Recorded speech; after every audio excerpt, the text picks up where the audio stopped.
It's called Smut. Give me smut and nothing but a dirty novel I can't shut if it's uncut. Here's my pod question. Give me your pod thoughts. Yeah. Well, I was like, I forgot. I wanted to listen to Waking Up in Vegas by Katy Perry before we started, but we started and I'm not going to stop. Nope. Yep. But it made me think, have you guys ever been to Vegas, and what are your thoughts and feelings on it? I have a whole Vegas story. I know from you the first do. time I went to Vegas. But Will, you were gonna say something first. I haven't been, so that's Okay. really quick. Yeah. Let's hear this Vegas story. Well, how about this? Have you been? And if not, do you want to go? Yeah. I would. I think it'd be a fun time, but like I would want to go for something, Right. You know? Not like, just if to go as a vacation. Yeah, I mean, I could probably have a good time with that. Yeah, I play a little bit of cards. Like, I would have fun in the casinos, and then, like, you know, just going to shows and hanging out and stuff would be a fun time. But, like, for me, like, Vegas to me is, like, that's a destination. That's, like, somebody's bachelor parties in Vegas. And Very that's why you expensive go, bachelor party. Yeah. I will say I have a friend of mine that lives in Reno, and so kept saying, like, because he moved back there during the pandemic and was living there because he was close to family, and he was like, hey, you should like come visit Vegas sometime. Come visit Reno, and we'll go to Vegas. Like, it's close enough. Like, Yeah. But also far enough away that's like it's nice. I feel like yeah. LA people do that all the time too. Like, we're Right. just gonna spend a weekend in Vegas. Exactly. My cousin, that's where they go to like vacation. Yeah. Yeah. They've been to Vegas quite a few. I've been once. That's why. So the one time I was in Vegas was for a joint bachelorette party, and they lived in LA, and so it was really easy for basically all of their LA friends Right. to get there for the weekend. And then me and Keenan flew in. It was actually the week after we got engaged, so we got nice. engaged that weekend, and then the next I was day there. flew to Vegas. Yeah, you were there, but it was everything that I thought Vegas would be. And it was interesting because I was there. I knew Keenan, and I kind of knew one or two other people, and that was it.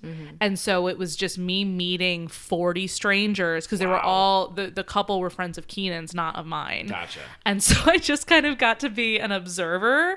And they all were Chicago improvisers together. Got it. 12 years ago. Yeah. So I got to watch this friend group come back together and revert boy. back to their 20-year-old selves.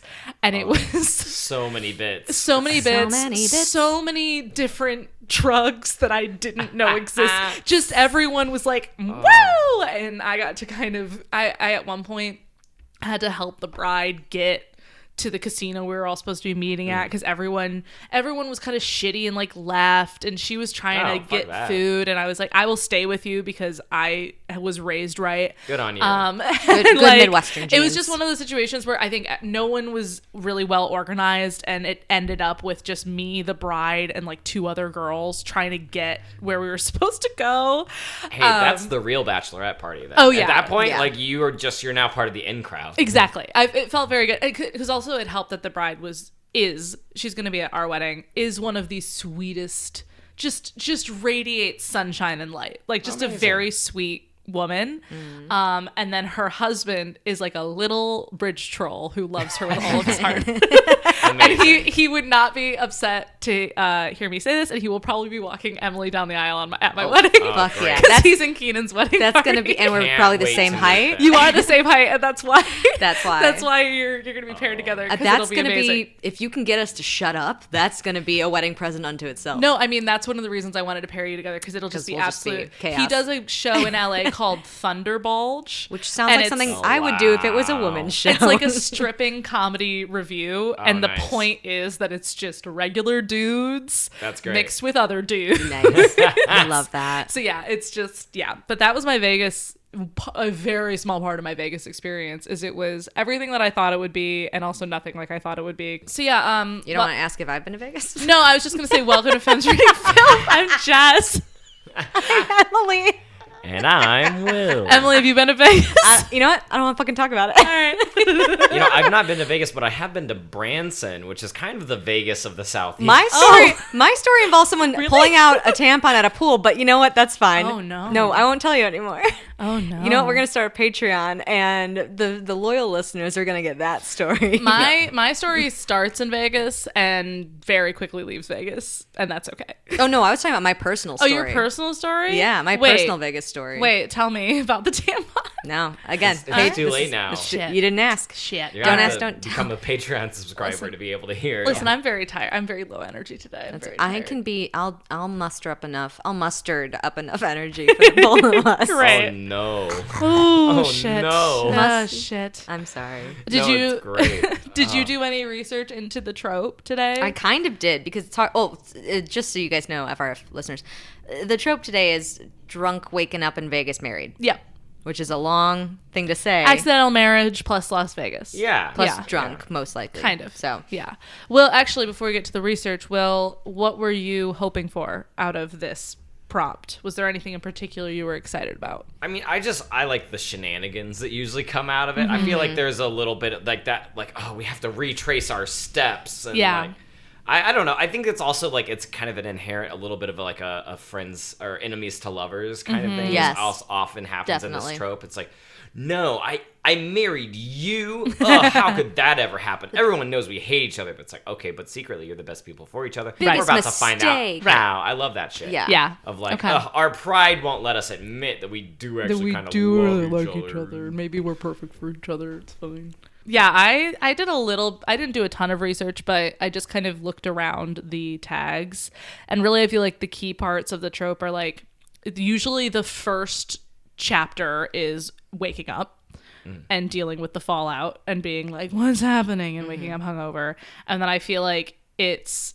the lovely thing of then the rest of the book or the story is them having to be adults and deal with the consequences of their actions. of their childish, drunken actions. Yeah. And I feel like it's also a good vehicle for like a good best friend. Like there's got to be some kind of support system going, why did you do this? And are you sure you don't have feelings for each other? Yeah. Why don't we dissect that a little bit? Give him a chance. Give him a chance. Yeah. And then the only other thing I found was it can be really tied to the fake relationship trope. Because it's like, oh, well, we have to stay together because of XYZ, but we still hate each other even Right. though we're married. But I think a lot of Kindle Unlimiteds is just, it's very like run of the mill. Like, again, they woke up, they had a crazy night. There was some sparks flying. And then the next morning they're like, what did we do? Oh my gosh. And usually she's a high powered whatever. And she can't afford to have a marriage right now. And he's like also a high powered whatever. And he can't afford. And to he have a can't marriage afford it right either. now But and they hate each other. But they fall in love. But they anyways. fall in love And because somehow- it's the journey and not the destination. they did afford it.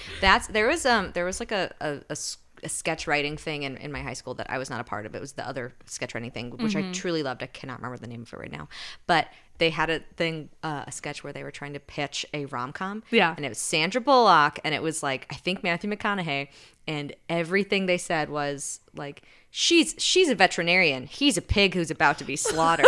They hate each other, but they fall in love anyways. But so every time I say that, I just think of they fall in love anyways. Just really quickly want to like bring us back to, you said it was Matthew McConaughey and who? Sandra. I heard it too. Sandra Bullock? Oh, wait, what? How do you not say her last name? Sandra Bullock? Yes. Bullock? Bullock. Bullock. But that's Bullock. okay. Bullock. Well, yeah, but Not Bullock. you don't Sandra stress Bullock. that syllable. It's the other syllable. Say it. Sandra Bullock. Bullock. Sandra Bullock. I said Bullock. Sandra Bullock. Sorry. Say the word BOTH. Say that word. Both. Say that word. Both. I say both. Both. With an L. Both. You say it I kind of say too. it too, yeah. I get Both. made fun of for that one. I think that's very Midwestern is both. I see both of them, and they're like, "What did you just say?" But World back to tour. Vegas, back to Drunken Back to Vegas. Vegas. So the book I picked was a little slightly different because I was like, I don't want to just pick a run of the mill Drunken Vegas thing. But I did a similar I thing. also looked up just literal stats. Oh, because I wanted to know. I know it's a book thing and a movie thing, but is it a real life thing actually? where people just like randomly get married in Vegas. So it is actually illegal to be super drunk and married. If it's obvious. If you're like holding it together and you're blackout and they can't tell you're drunk, they will let you get married. but they can like turn you away They and, can, and yes. are supposed to. But Nevada annulment laws are very easy because, and that's why there's so many chapels just around Vegas in general, because the annulment laws are like, oh, you sign a paper and you're good to go. Bada bing. Right. Disclaimer, I don't know if that's actually how you get an annulment. Please I do don't not either. listen to this podcast if you Not need sure. an annulment. Yeah. Please contact your lawyer. Contact my brother, who Not is a us. lawyer, Robert Barujan Esquire. And it's also more common to get married like to elope there rather than accidental, like according to the stats. That's what my grandma and my step grandpa did. Really? They just went to Vegas because they love gambling, and they were like, we might as well get married too. We've been together long enough. Like, let's make it official. I am like a little bit surprised that you and Keenan, a week after your engagement, didn't find yourself in Vegas and go, why don't we? We definitely made a lot of jokes to that effect, but then I realized that our parents would fully murder us if we did that. So that was, I think, one of the only things that kept us from doing that. And also, we were there for another couple's bachelorette. Don't take their But she was, if I can just, again, talk about how lovely Rosie is. The first night we all got there was like a Thursday night, and the only thing on the itinerary was just everybody meet for dinner. And the bride and groom stood up to make a speech and just welcome everyone. And she goes, and I heard that there's been a recent engagement. Aww. Jess, I got you a veil to match mine. That's and so she gave me a cute. little veil Yeah. and just gave me a hug. And she's so nice. And like that's how you make sure nobody steals your thunder. You share You it give it willingly. first. She's just so kind. But yeah, we were like, they're so nice. We can't be like, we're gonna get married and make this about us. Right. No, I mean, I would assume that had you done that, it would have been a secret. Yeah, thing. yeah. It would not have been like, we just got married. We It would have did been like, we got married and no one knows. Somebody did get a really horrible tattoo on their forearm. I'm right here. I know.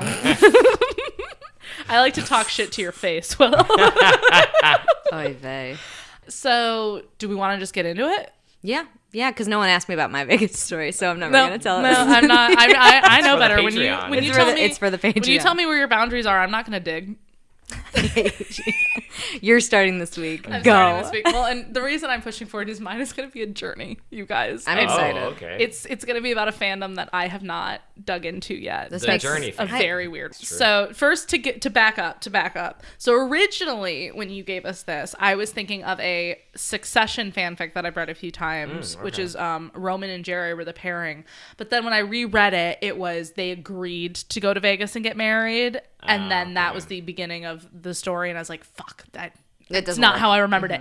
But there is a lot of tags that overlap with it, which is like accidental marriage. Also, a really common trope is aliens made them do it or something along those lines. Sorry, Yeah, like- in this fandom or in this trope? No, in this trope, like just Okay. looking around the tags. Oh, I guess it's close to Area 51. Yeah, or Yeah. like, they were temporarily in Just some like, way mind incapacitated. control. Yeah, and they wake up married. Wow. Interesting. Yeah, so They probed us and they married us. and they married us because they wanted Which to see one what did I would like happen. Or like, sex pollen, those kinds of things, obviously. Yeah, Yeah, sex of course, pollen. clearly. So Sex pollen. there you go. You only have one more episode after this. So you gotta gotta make it really be sex picky. pollen. No. Honestly, that would work. But it really took me forever to find something because I spent all week with just this nagging feeling in the back of my head. Even after I realized that wasn't the one, where I was like, I feel like there is another one that is really important to a specific fandom, and I've read it several times and I can't remember it.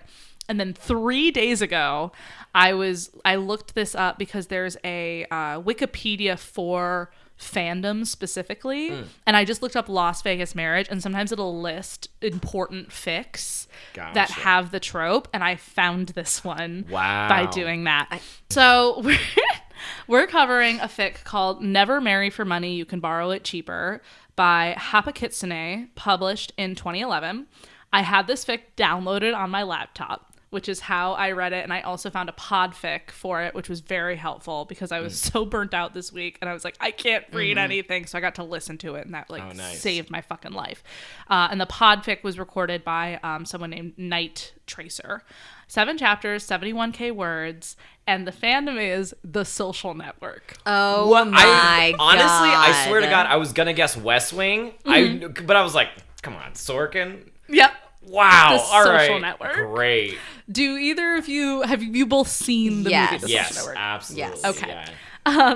You've told me that you've, unless I'm thinking of somebody else has really liked Social Network fandom. Or, So let me fanfic. explain why my theories as to why the Social Network for some reason took over Tumblr in 2011 when it was released. As we now know, but we didn't back then, Andrew Garfield is capable of having chemistry and flirting with anyone. Correct. And him and Jesse Eisenberg, because this movie was up for so many awards, Right. and it's really, really good. I made Keenan rewatch it with me 2 days ago because I was like, I need to know if this holds up now with everything we now know about good. Facebook and social media, and it holds up. It's really, really good. Yeah. But so they were on their press tours, and just all these GIFs started being released of Jesse Eisenberg and Andrew Garfield just being so into each other, whether that be romantically or just friendship wise, but just these two men with their faces very close together having a great time, and all of the internet went, oh I ship that. Here it is. And then the actual story itself is very friends to enemies. Yeah. There's a lot like the foundation of the story is the friendship between these two guys. And how it breaks down. And if you throw on a kind of romantic, sexy lens to that, which the fans definitely did, Sure. it becomes this whole other thing. Oh, yeah, there's a lot of tension in that. There's a lot of tension. Yes. Why do you need hot or not? I'm right here. Exactly. Well, because I was rewatching it, and like the first scene, so Mark is like making the like face mash thing. Yeah. And Eduardo comes in when he's in the middle of it, and he's like, "Hey, Mark, are you okay?" And he goes, "Oh yeah, I'm doing this thing. Like, why are you asking me if I'm okay?" He's, "You broke up with Erica. Like, I was reading your blog." And he goes, "I need you." And Eduardo says, "I'm here for you. What do you need?" And he goes, "I need the algorithm because we're ranking girls." No. But Eduardo's like, I'm here for you. Anything you need. And it's just like, and it kicks it off, and that continues to happen the entire movie. And everyone read it that way on the internet in 2011, at least the people that I followed on Tumblr. Yeah. So that's what we're going to talk about today. I love it. I'm excited. So this fic is one of those that was very foundational. The written version of it is no longer in AO3.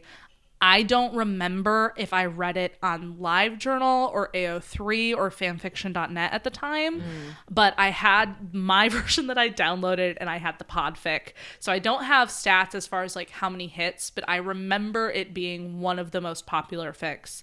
Big in the enough fandom. it's on the wiki. Yeah, right? it's on the So- wiki. And this fic is also credited with creating the fanon character of Chris Hughes. So Chris in the movie is one of their roommates who is kind of like he's the one that is like, who are the girls? Like pops his head in every once in a while and says a thing, but he's not a huge character. This fic took him and made him a more foundational part of the story as kind of like the sidekick friend. Gotcha. And then other fanfic writers took this characterization and took it forward with their fics and used it, and made Chris and Dustin, the two roommates, kind of their own thing. And this fic is credited with establishing that within the fandom. Okay, so a couple things to just summarize to make sure that we're on the same page getting into this, because you guys didn't recently watch The Social Network the way I did. Yes. So some big themes are at the beginning of the movie. They're both at Harvard, Eduardo and Mark. This is based on, in case you don't know anything, this is based on Mark Zuckerberg and when he founded Facebook, and basically the journey to that, and then the journey through him betraying his friends. And it is an exploration of how much of an asshole he is. And that remains true throughout the movie. They are not, this is not because I was worried about that when I rewatched it, that it would be kind of like a glorification of this dude that we now are like, I very much do not like this person in real life.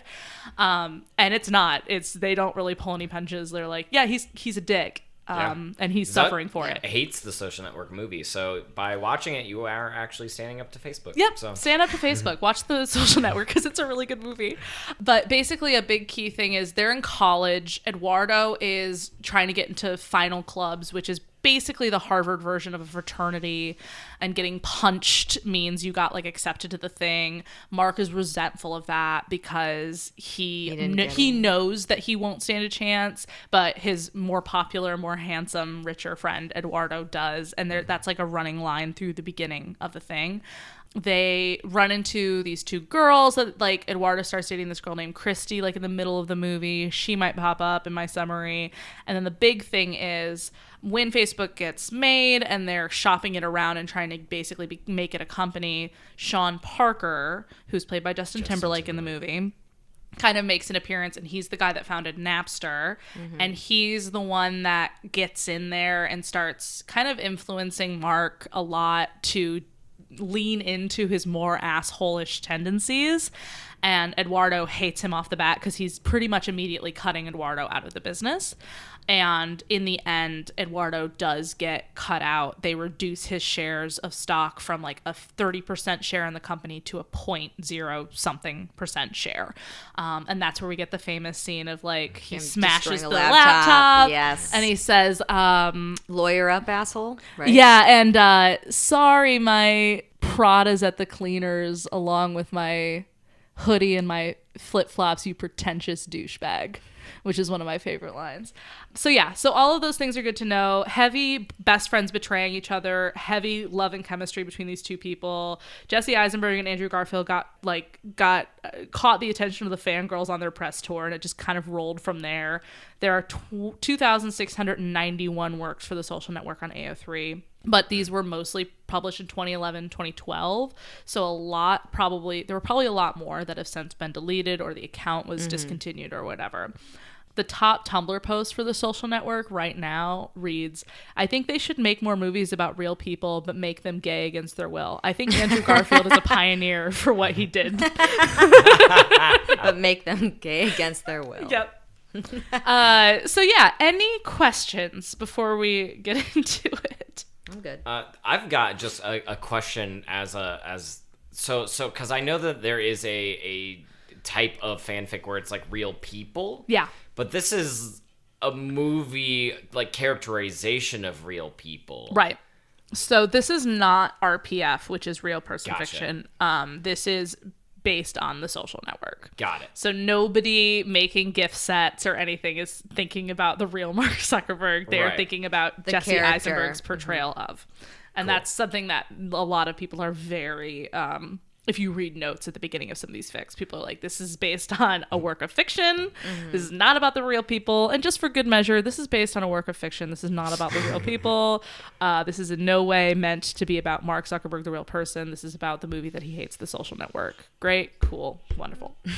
We're going to get into Let's it. do it. So Eduardo, this is all from Eduardo's perspective. The whole story is he wakes up to a phone beeping and rolls over in bed and runs into someone who he realizes is Mark. This is after the whole situation with well, actually I should say this.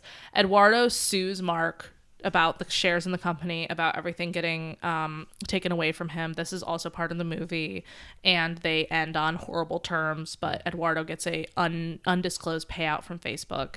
This is taking place about 5 years after that happened. Oh, wow. Okay. So they were presumably not talking. They did not see each other again after that happened. The friendship has been broken down for quite a while. Yeah. But they're in town for a conference. For a tech conference in Vegas, because Eduardo and the real guy did go on to basically be like a hedge fund investor type who started several other like tech startups. Yeah. So that's why they're in Vegas, and we learn this like in the first paragraph. But he's like, he rolls over, he runs into Mark. He's like, we're not wearing shirts. We're not in my room. What's going on? Yeah. And he's like, Mark isn't waking up. Fuck you. Fine. Whatever. Looks at his phone. He has 125 missed messages.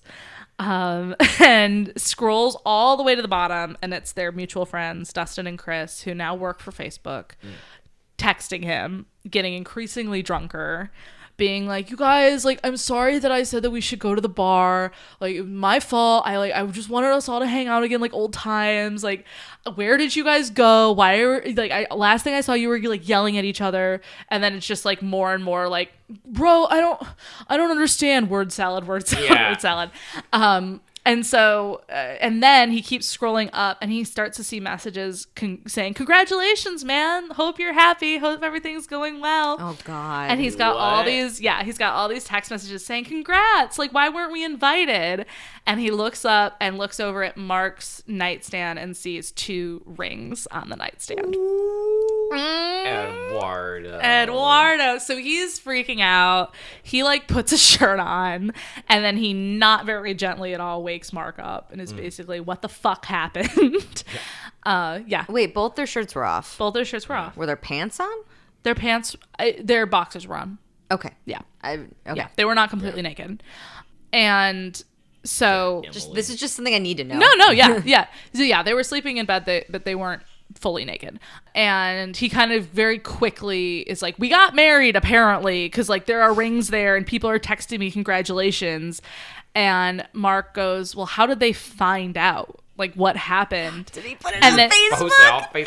He changed his relationship relationship. Yes. Oh my god. Yes. Mark goes, I think I have an idea of what happened. He grabs his laptop, opens it, and they posted like a selfie with their marriage certificate. Oh my god. And like in a yes. relationship to married Yeah. basically on Facebook. And Mark actually, right after they realize this, gets a call, and it's someone that works at Facebook being like, the site's about to crash because there are so many people trying to access your Facebook to look at what you posted. Like everyone, like the press, everyone is freaking out. The site's about to crash because of all the traffic that just want to see this. Change it to it's complicated. And so, yeah, married to Eduardo Severin, and he calls Chris, who's also like their head of publicity, which is canon to the movie. They like name him head of publicity in a very, and I think the line is like, and your compensation will be based on how much you actually end up doing. So in this fic, Chris has remained the publicity guy, and he's like, we need to figure out if this is real and binding, but since you posted a picture of it, I think it probably is. And if not, if it's not real and binding, we'll just say you got hacked or it was a joke or something. But if it is real, then you guys need to keep doing this because we cannot afford the publicity of a divorce right after the entire public just saw you go public with your marriage. Yeah. Like we can't afford the scandal of this. So yeah, so it's big news. They don't want to deal with the possible negative press, which now we're used to Facebook having negative press, so we don't currently think I anything guess of it. that's also it too. Yeah. We're so used to it. Yeah. And so Eduardo is like, I can't deal with this right now. I'm gonna go find Dustin. He leaves the room and goes down to the lobby, and Dustin is just very casually having continental breakfast. And goes, yeah, so you guys got married? And he goes, how do you know? And he like points at CNN on the TV where like it's just in a loop. Like Facebook founder Mark Zuckerberg and other Facebook founder Eduardo Severin get married after 5 years ago getting sued and very publicly hating each other. And so Eduardo, though, like, this is the first time that he's seeing the picture all blown up, and he's kind of struck that they look really stupidly happy in this photo. And he's like, what were we doing? Because he has no memory of anything that happened because he was wasted. Like, how do I get back there? And so basically they plan a fake marriage for publicity's sake. Then they're like, we're going to at least keep this going for a year. We're going to move in together just for, appearance's sake. For tax purposes. For tax purposes. Because Eduardo Severin, after all this shit went down, he's from Brazil. He moved to Singapore. And so now he's like, okay, I'll get my shit from Singapore, I guess, and move to fucking San Francisco. So he's just pissed. He's just pissed this whole time. They give a very brief press conference that evening where basically they kind of reinforce the lie and say, yeah, we've been dating for about a year up until this point, and we were in Vegas and we thought, why not? And we're very much in love, and we were best friends for a long time, and that never goes away. And they're just, Wardo's like, I'm gonna call him Wardo because it's easier than saying Eduardo, and that's his nickname in the movie. Wardo is like I feel like I'm lying through my teeth, but also it kind of hurts me because this was my best friend, and we had this horrible thing because he's an asshole. Yeah. And the whole time, Mark kind of grabs his hand because he's like shaking nervous, and then like grabs his hand at the podium and doesn't ever let go while they're making this whole press conference. That's cute. It's very cute. So a couple days later, he moves into Mark's home. He finds it sterile and there's no food. It's like one of those Silicon Valley like rich people. Yeah. It's just all White. whites and grays and blacks, and there's no life in it. Well, Mark Zuckerberg only needs a charging port, and that's like 2 feet by 2 And feet. kibble Exactly. to live off of. Yeah. And one of the things that happens is like the movers are moving them in and Eduardo starts to take them to the guest bedroom where he's staying. And then Mark is like, pulls him aside and goes, they could be paid like millions of dollars by someone for the scoop that we aren't sleeping in the same bed. Like we need to, you need to have them move your shit into my room. And he's like, fuck. And so he's like, oh, actually, sorry guys, over here. And all of his clothes and shit gets moved into Mark's room. Damn, there goes our scoop. Yeah, exactly. I was really excited for them to fuck up so I could make some money. And so now they're like living in a house. Now they're like living in a house together and needing to get used to being around each other for the first time. And they're kind of just bickering because it's the thing where they were best friends for a really long time. So they know each other and they also are like, oh, you're so fucking annoying all the time. Yeah. Like I didn't have to deal with you for 5 years and now Right. I'm dealing with you and I don't know how I feel and I'm having a lot of emotions about this. They eventually Eduardo's like, I still like have a company and need to work. So can I go to the office and work? Dude, roast him, Mark. Right. He's like, I've got stuff to do. I still have a company. Right. I know we kicked you out. But Yeah. Roast him. Yeah. Well, and Mark is like, well, you can come to the Facebook offices and like we can set up a desk for you and you can like use the Wi-Fi and whatever. And he goes, okay. And he's really nervous because the last time he was there, he awkward. smashed a laptop and screamed at everybody. And he goes, Iconic. how many people that are still working here worked here 5 years ago? And Mark, without missing a beat, says 22. And then Oh goes my back to what he's doing. And Mark's like, cool, great, love that, cool, wonderful. And they give like a very short speech. Once again, Mark like grabs Wardo's hand for comfort and basically gives a very, yes, so we got married and this shouldn't affect you at all. And I just want to let you know that this is happening. Please go back to work. Thank you. And it's just very awkward for everyone involved. And Eduardo feels a lot of sympathy for Mark in this moment and also feels a little bit like, fuck you. Feel uncomfortable about this. You treated me badly. You deserve to be embarrassed. Yeah. So they kind of fall into this routine and they start actually talking about the shit that went wrong in the beginning because now they're forced to be married and they're like, and once again, Wardo's like, you don't remember anything that happened that night either. And Mark goes, no, I don't remember anything that happened. And Wardo's like, okay, like what could have even prompted us to get to such a place where we felt like we should get married after all of this time and after everything that happened. And they end up basically starting to argue over dinner over the same old shit because it's like, and Mark says, I didn't ever want to destroy your life. I just was stupid and was misled by someone. And at the end of the day, I still cared about you. And he said, and Eduardo says, well, if you want to blame someone, you should really blame your lawyers. And Mark says, I do. I blame myself, but I also blame everyone around me at the time. And if it's worth anything at all, I'm really sorry. Aw. Okay. Yeah. That's nice. They're being all healthy and stuff. They're being all healthy and I stuff. was hoping that when you showed up to the office, he would have a new laptop for him. Yeah, an apology laptop. Yeah, it's just Yeah. like, oh, Sorry, I hey. broke your other one. I was watching like the behind the scenes. They had like a clip or something, and I guess for that shot they went through like 18 laptops. So after they kind of have a little bit of a heart-to-heart, they're leaving the restaurant. There's obviously, after they got married, there's a huge amount of media interest. So there's a huge crowd of paparazzi outside of the restaurant trying to get their attention and trying to get a scoop. And they like kiss a little bit right when they leave. So we gotta like wave and kind Feed of the beast. yeah, because like, and so they kind of lean really close and are like, okay, this is enough. This is fine. This doesn't mean anything. It's okay. Yeah, it doesn't mean anything. Yeah, it's fine. This is Whatever. Was it like a platonic kiss on the lips or was it like a mwah? It was like they angled in such a way that it wasn't on the lips, but like they were close enough that it looked like something. I know, You know like what I'm talking I know what you're talking about, but now Just like lean in and smell each other's all I'm noses. thinking of is that their like cheeks were next to each other, like Yeah, rather like than a weird normal, side They kiss. both just like a turned normal around. angle is what you mean. But what I'm picturing is yeah. Yeah. they both just turned around and hugged themselves, and you could see the hands on Right. their shoulders. But No they did one it will next ever to, know. They did it next to each other, which is even weirder. Yeah, it was just the two of them facing a wall. Like they both don't know how to pretend, and they're doing No. the worst. They're being so well. They aren't huge nerds, and like it's not a huge stretch of the imagination that they wouldn't know what they're doing. So that happens, and then a couple of days later, Eduardo's like, I cannot work in the Facebook offices anymore. I need to like find a base of operations out here. I need like just to rent some office space. Yeah. So, and Mark insists on coming along, and he makes it awful because he's so picky, and the realtor is clearly annoyed by the end of the day. And Eduardo's like, you were very you today.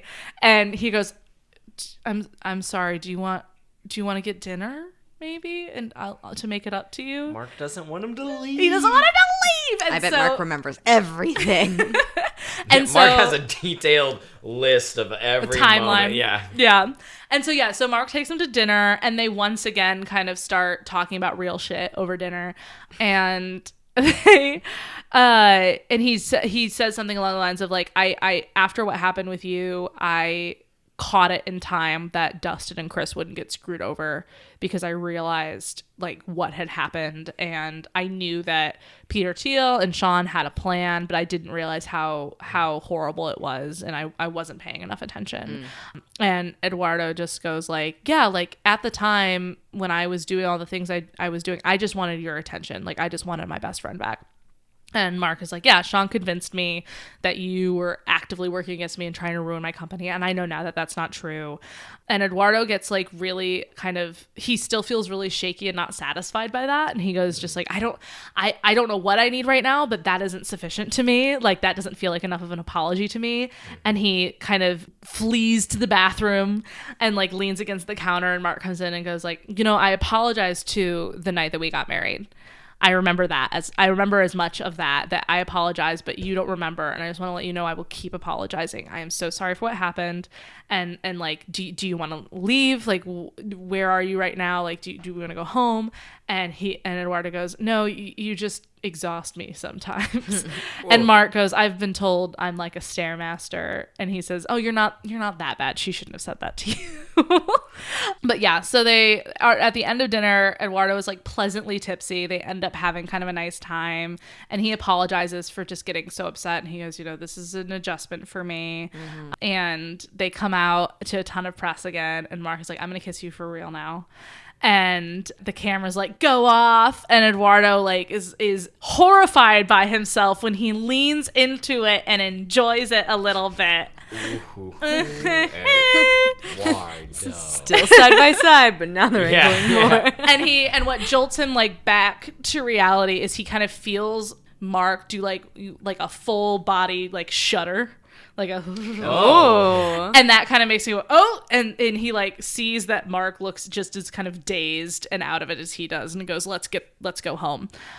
And when they get home, he doesn't sleep very well. He gets up at like 8:00, works from his room rather than go to the Facebook offices, and sees the photos of them kissing and is like, not gonna look at that. That makes me feel too many feelings. And Mark gets home and is like, why were you avoiding me all day? Like, what did I do wrong? What did we do wrong? And he was like, it's just sex. Like, it's just fun, and I like you, and why shouldn't we do this? Like, do you regret kissing me? And keeps kind of pressing Eduardo. Yeah. And Eduardo's like, no, I don't regret kissing you. And Mark says, then I don't see what the problem is. Like, what are you doing? And Eduardo says, I don't know what it means. I hated you for so long, and now I really like kissing you. And Mark says, I don't really think that's relevant, and kisses him again. I don't really think that's relevant. Mwah. That's and great. He's that like, boardroom speak in the bedroom, baby. Yup. And then Eduardo, the line which I loved was, Eduardo is surprised to find that Mark is a sexual being. Which I love. That is actually a great line. Yeah. It's a great line. Because there are people, like, I have had people that I've kind of hooked up with in the past where I'm like, I don't know how this is going to go. And then you're pleasantly surprised. Yes. Oh, 100%. 100%. And vice versa. It's you're like, very this person's going to be like hot stuff. Also 100%. More so on that for You never me. know. You never know. I got stories for days, William. Stories for days. Just knows almost all of them. Yeah, I do. And so they hook up. And then at the end of that, when they're like laying in bed, Eduardo's like, we shouldn't have done that. And Mark is like, it's set. What is wrong with it exactly? I'm catching feelings. Yeah, exactly. Does not compute. Yeah. And Eduardo goes, never mind. It's just not what I expected. We probably did this already in Vegas and I just don't remember. And like, you're right. Like we both enjoyed ourselves. It's okay. And Mark goes, yeah, is it bad? And Eduardo goes, yeah, I guess not. And so now they're just sleeping together. Great. So I wanted some tech developer dirty talk. Are there any bugs in my system?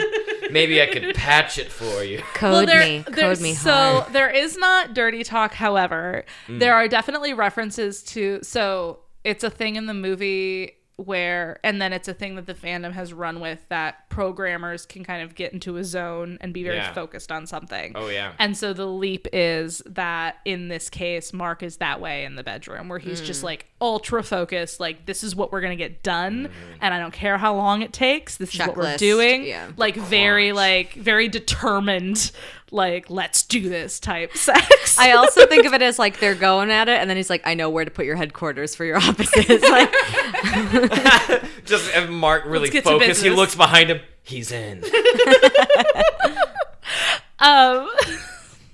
So I don't need to get into this, but they basically go to Chicago. They do an Oprah interview and they land in Chicago and they get to their hotel suite and Dustin has had it decorated so that it says like, congratulations. It's a honeymoon suite. And there's only one bed, which, nice. Is great. And during the Oprah interview, they kind of tell their background story, and then Oprah asks why Mark reached out in the first place. Like, how did you start dating in the first place? And Mark says that he really missed Eduardo and always loved him and considered him a friend. And Eduardo was like, he sounds like he really means that. That's really nice to hear. I really like that about things. And they get back to the hotel and he asks Mark, like, is what you said during the interview true? Did you really miss me that much? And Mark says, of course it's true. And they hook up again in the only one bed. Yay! I'm worried for In Eduardo Chicago. now. Now I'm worried for Eduardo. I don't know. say That's a lot. his name again. Eduardo. Eduardo, yeah. Eduardo. It just sounded like you were putting on an accent, like Eduardo. Eduardo. Eduardo. I'm worried for Eduardo. It is a Brazilian. He is Yeah. Brazilian. Oh isn't yeah, he? Yeah. I just wasn't expecting it, and I liked it. Sometimes it pops Sometimes out. you say Bullock, sometimes you say Eduardo. You know. Eduardo. And so they go back to their home in San Francisco, and Mark is there after like talking a lot about their origin story as friends, and Eduardo being like, I don't really understand why you like me this much, but whatever. And he notices that the vibes are off, and they get home and Mark won't tell him what's wrong, and he goes, and Eduardo goes, I'm gonna go do laundry. You come find me when you're ready to tell me what the fuck is going on. And Mark comes in and says, like, do you remember how we met? And Eduardo says, we were at a party. And Mark says, yes. And you just came up to me and started talking to me when you saw that I was alone. And no one ever did that. And you just always came up to me and when were the person to open doors for me. And like, my life would have been a lot simpler if you weren't my best friend, but it would have been a lot less interesting. Aww. Like, you are responsible for making me who I am. And then they decide that they need to visit their parents. Oh God. Because their parents have been calling them and going, hey, you got married? Oh God. They haven't said anything to they didn't call their parents? No, they didn't. Like Shorzy would be upset. Yeah, Took they a didn't 2-hour fucking call their flight, didn't parents. call your parents? Yeah, and so now we get parent visits because now they're married in Vegas, and Right. but that doesn't mean that your mom doesn't want to see you. It's like a season Sure, of The yeah, of Bachelor. They're course. at parent Right, visits. I was just Hometown. thinking, yeah, it's Yep, the hometown. time for the hometown visit. Okay, if you're in this position, do you tell your parents is it better if they know it's fake, or is it like no, they don't need to be a know. part of the lie? Well, what if their parents get money hungry and sell their story? Bad parents are happy. Yeah. Bad Yeah, I parents guess are- that's Meghan true, Markle, her dad did There that you to go. her. Yeah, Yeah. see, so You know, a You lot don't of fuck child around. stars. Jeanette McCurdy. Mm-hmm. Well, I don't know what. I didn't read that Well. book, but I've heard it's really good. I've heard it's good. So glowing endorsement, y'all. So there's like at the office, there's like a watch party where everybody watches the Oprah interview and makes fun of them, which is great.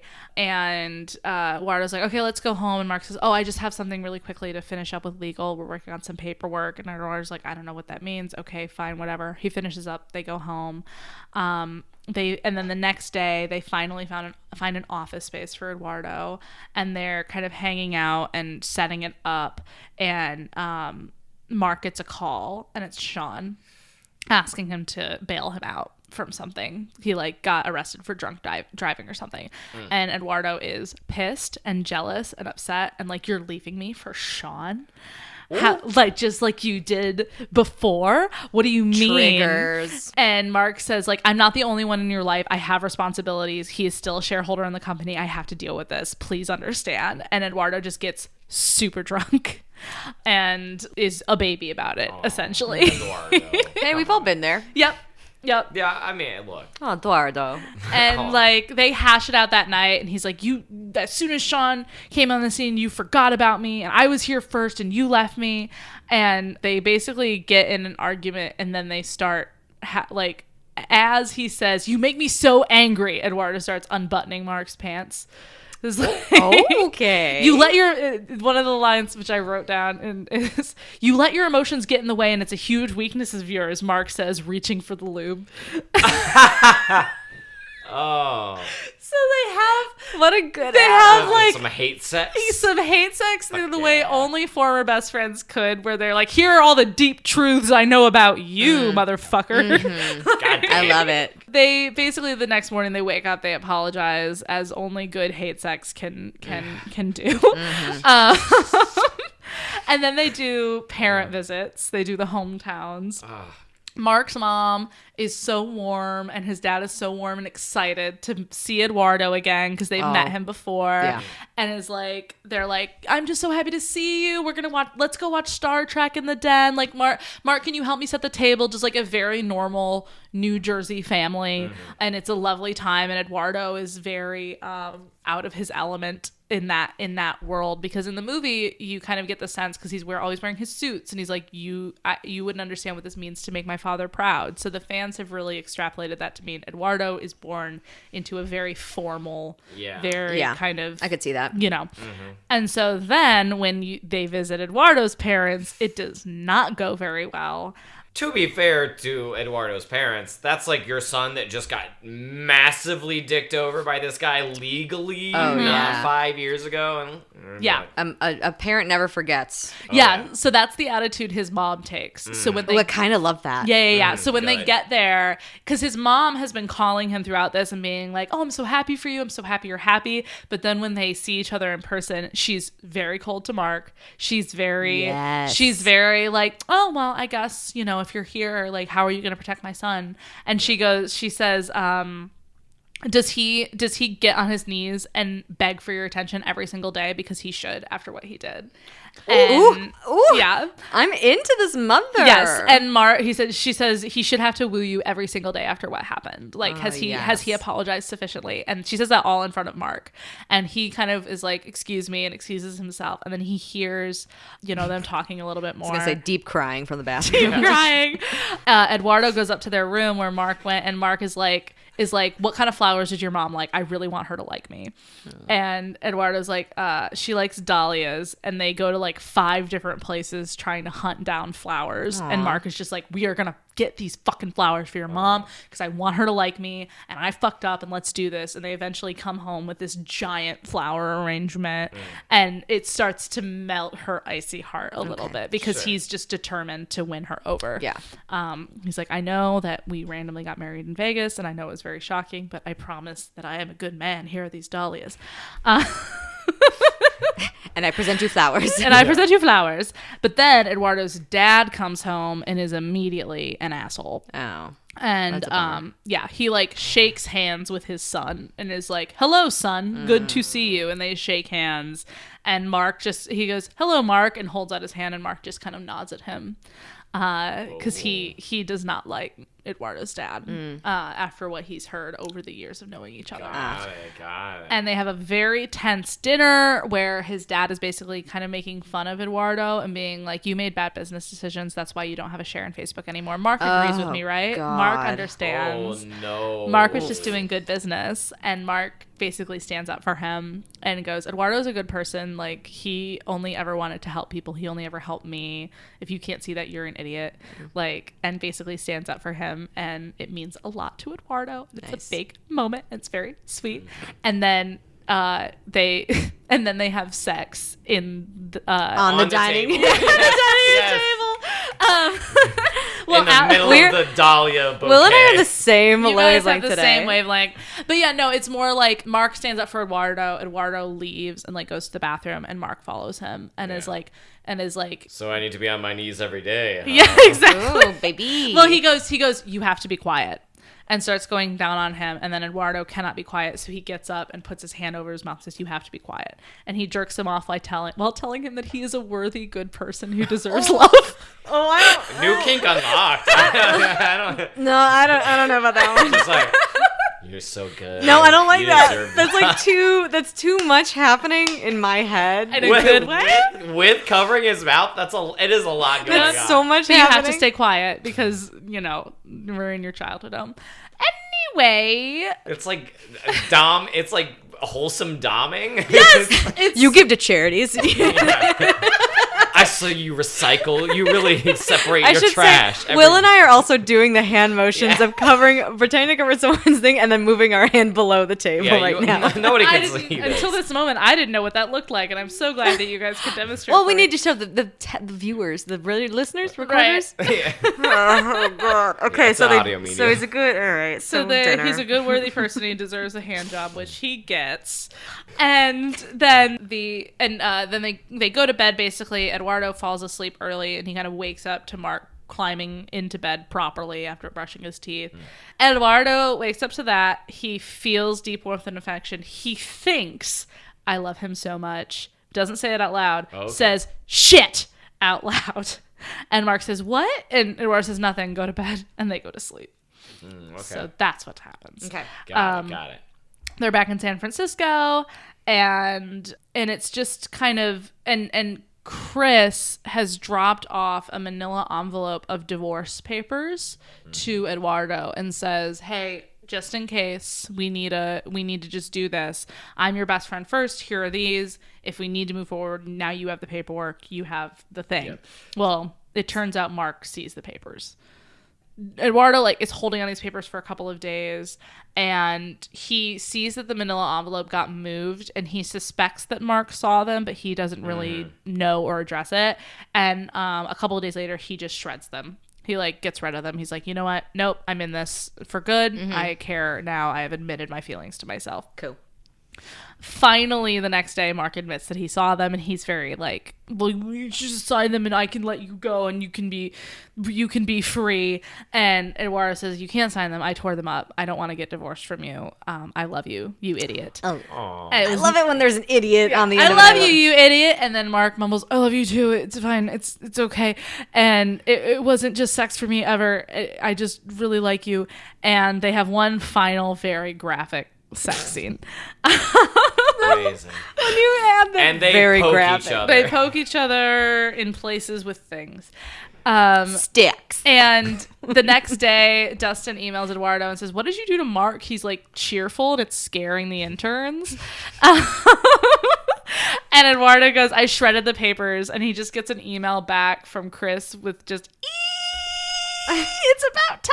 Because a huge chunk of this story is told through emails. Oh, nice. Which you can't really get through me saying it. But Eduardo is just so happy.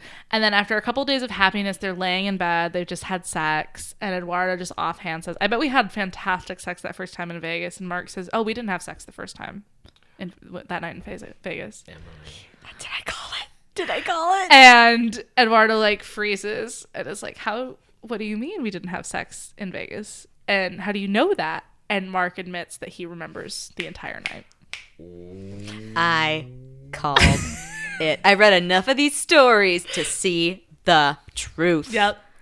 And Clear eyes. Eduardo panics and feels very betrayed and is like, are you fucking with me? Yeah. What do you mean you remember everything? I don't remember everything. And you've just been lying this whole time. Yeah. And like, I've fallen in love with you again. And it was based on a lie. Ooh.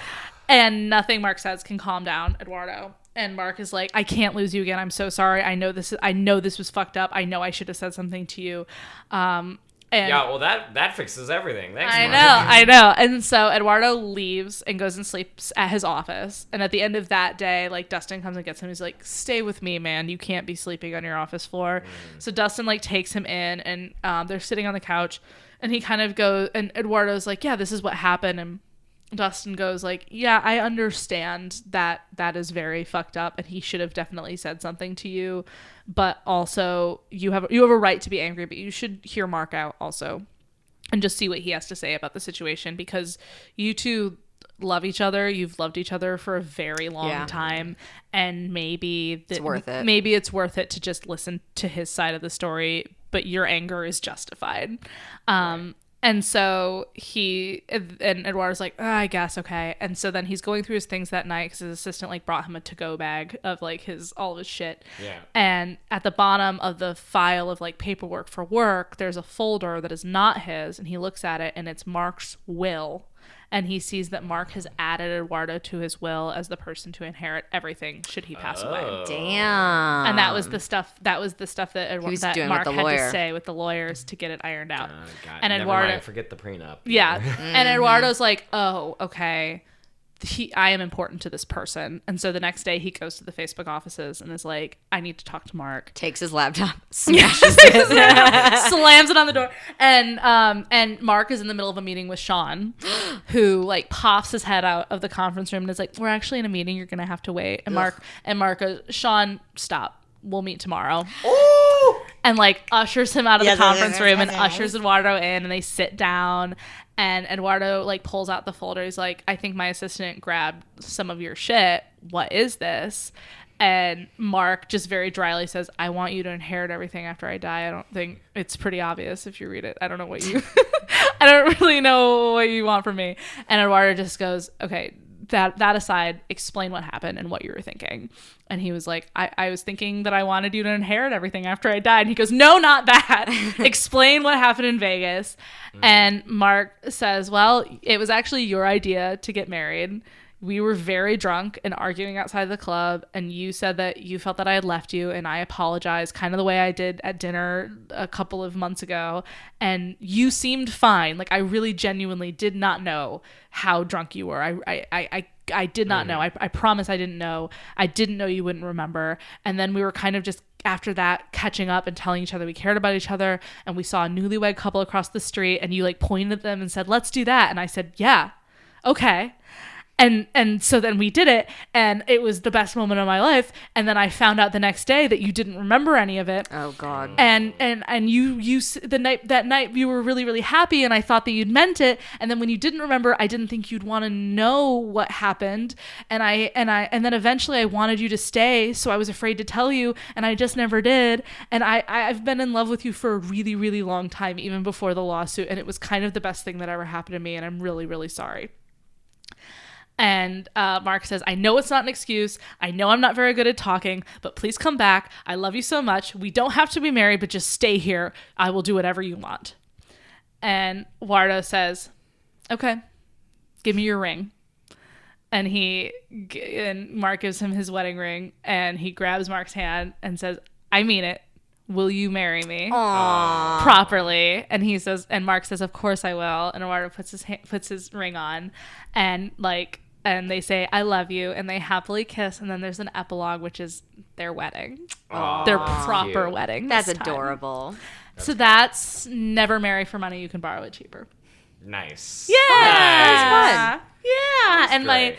my game is, who are we gonna cast? Yeah. Wait, what? If you had to have a biopic of your life, oh, okay, who would you want to play you? And the answer to this can be no, but is there like a period of your life or an event in your life that you think would make a good biopic or just a good movie?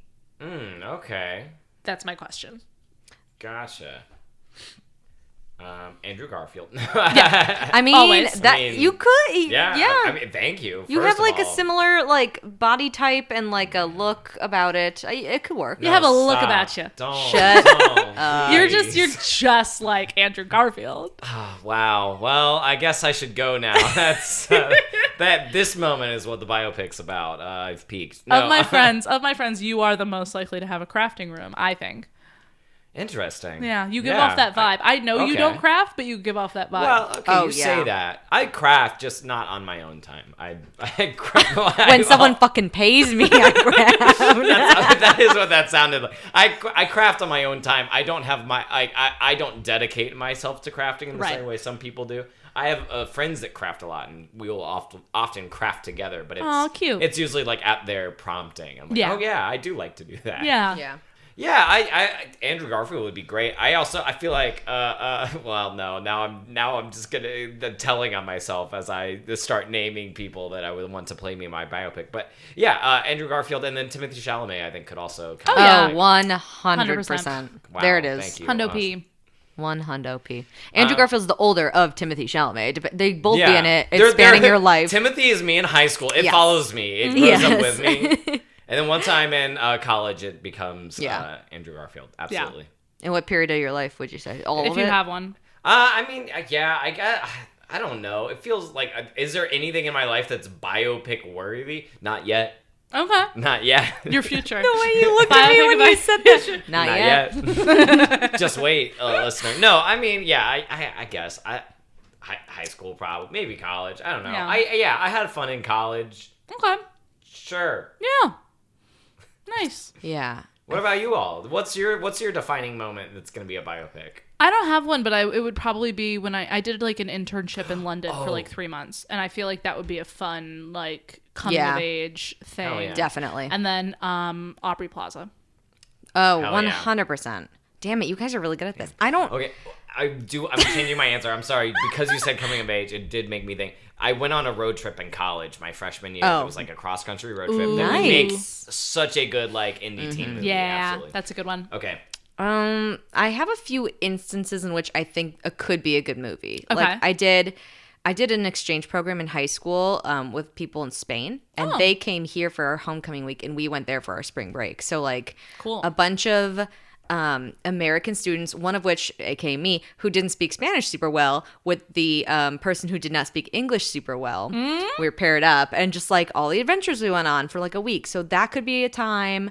I did study abroad in college in Italy. So I was like, anytime I went abroad, I kind of feel like those Yeah. would be. And then I lived in London for a year. So like, those All would all of those be. could be good. Yeah. That could even Really be like an good. eat, pray, love type Yes. structure. Or even, and then the other thing that came to mind of like, if I didn't go abroad was I do a girls trip with my high school friends every year.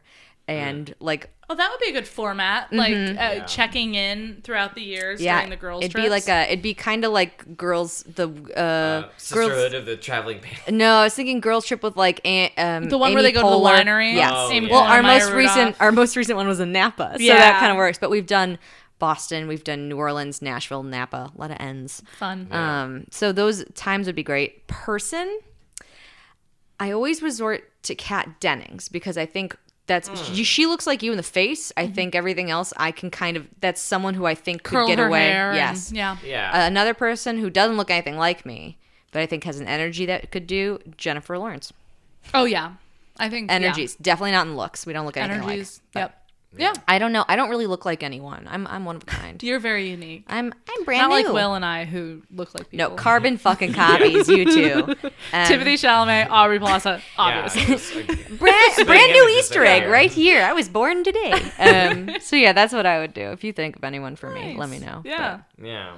So yeah, that was The my Social thing. Network. That was my journey. Yay. It was How great. do we Yeah. feel? It was fun. Do we want to do it now, or do we hear in both? We can don't do it care. now. It's up Let's to you. do it now. Yeah, Why not? rate it now. I feel like I threw a lot at you, so if you Yeah. want to rate it now. Yeah, I'm gonna give that one a 4 out of 5 trash cans. Thank I you. really enjoyed it. I think it had a lot of the elements of like what I wanted from this kind of thing for sure.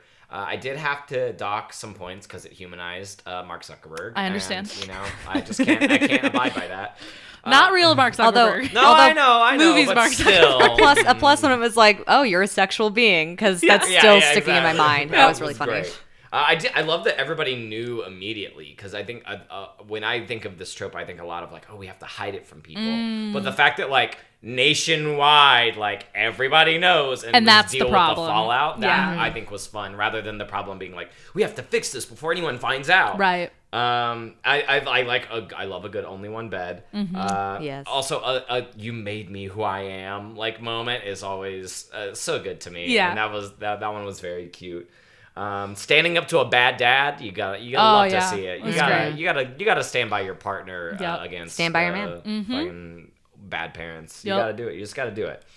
I also really like I realized for some of the I really have a communication thing. Like you do. we've talked about it a few times where I'm like Every single episode. every episode As I'm the like, person who edits these, I know bad that we, communication. we bring it back to good communication. That said, I do kind of like the idea, like the sulking over a secret that you found out that you're not supposed to know. Like, oh, I found the divorce papers, but I'm not Right. supposed to have seen them. And so, like, I'm not going to say anything because that's not, like, that's their thing to, like, tell. That was, like, that for me is, like, a very good, like, way to kind of get around that, where it's, like, I can understand the, like, I'm not going to talk about this because this is your thing. Yeah. And, like, it's overstepping if I do. Right. I think is a good way to kind of get around the, like, everything would be fixed if you just talked about it. Yeah.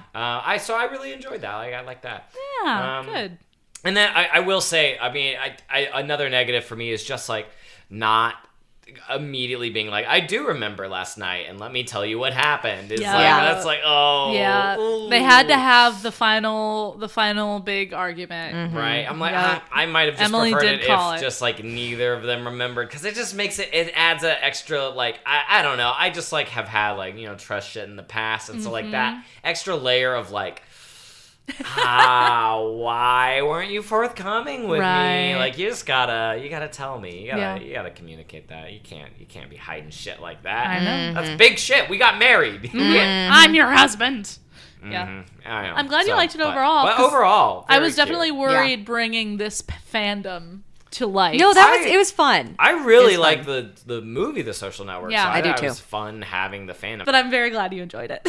Absolutely. Man, The Social Network is a movie about toxic masculinity It is. such a good reading of is. that. Absolutely. Oh, that's great. Yeah.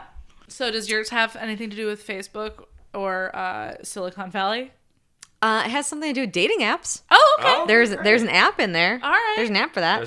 Beat me to it. Boom. Again, we're on the same wavelength today. You are. If you have listened to other episodes, you'll have heard me mention this woman's name, Tracy Lorraine, Oh, one yeah. of my favorite KU authors. The pretty tried and much. true. I love her so much. Has written many a series, and today I picked "Trick You" by Tracy Lorraine.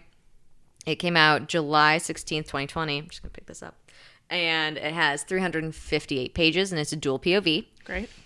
This is part of a series that takes place prior to the Knight's Ridge series, which I have mentioned a few Many times. times. It's the knife play episode, and Got it. and Yeah. her final books for that series are coming out within the next month. And you guys, like, I've been on a journey with these books, and I'm very excited. Anyways, That's like the Greaser family, right? this is the Grease child mafia Yeah, family. yes. They're all like 19, 20-year-olds. Yes, Yeah, it's okay. so Yeah. good. The last one's about to find his true love, and it's very dark. But this is not that. This is a prequel of sorts. Got it. Got it. Everything she does is somehow related to each other. So in the last book of this series, there's a character from that Knight's Ridge series, and that's how you hear about this. Damn. Good for her for It's keeping all of that incredible. on track. I'm so impressed with authors who can do that. Yeah. Serena Ackroyd's another one who I have talked about before, who does another mafia series where they have so many different ones. I love it. They have a Pepe Sylvia They have board to. of just, it's so cool. Yarn. Yeah. So this is Trick You. We start out with Danny, D-A-N-N-I, short for Daniela. Okay. I go through the names real hard nowadays with you. I mean, we can't just have a normal name. Absolutely not. Absolutely not. She is getting ready to go on a date with Carter, who, what are your thoughts on the name Carter, I guess? There was a guy I knew in high school. His name was Carter. He was fine. All right, so we're not hating it. Okay, so Danny, she's like 5'2", has kind of this like sleek brown hair. She's fit. She's getting ready for a date with Carter, who she has met on an app. They've been talking for weeks. She thinks that he seems perfect, and she's very excited but nervous because she hasn't had any luck on the apps as of yet. The way she sees his picture is that he has this brown kind of coiffed hair. He gives off banker vibes. Okay. And this is set in London, I should say. So London, I was about to say, are they in Vegas going on this first They're date? in London. Fit. I was like, okay. She's yes. But does she have mad chat though? She's got some chat. No, but she lives in like Kensington. She's a bit more posh. Got it. Has a great family. Like she's all around. She's great. She's a great package, but she's a bit more posh. And she thinks that she kind of wants to go out with like a banker lawyer type guy. So this guy, There's a lot of those in London. yes, in my experience. correct. So as she takes a ride share up to the bar, and she gets a text from Carter saying, "I have something to tell you."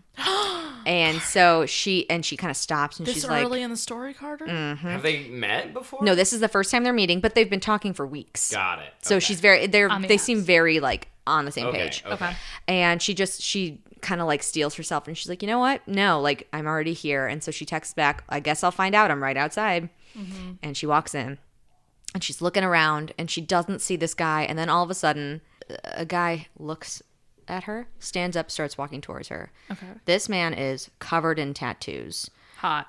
Wearing kind of a leather jacket, kind Fine. of ripped jeans, white t-shirt, and he approaches her, and she realizes she has been catfished. He approaches her, he goes, "Listen, my name is really Carter. That picture is my twin. It is him. He has a twin Okay. who is a banker. Okay. But I just, I'm really sorry." And she goes, "No, I don't want to hear it. Like, this is, you lied to me. Like, no, we're done." She turns around, leaves. Good for you. Yes. Danielle. Danny. Way to go, Danny. 2 weeks later, Carter, who also is known as Titch, that's his like nickname. All right. just okay. got a physical reaction to Why is his nickname it. Titch?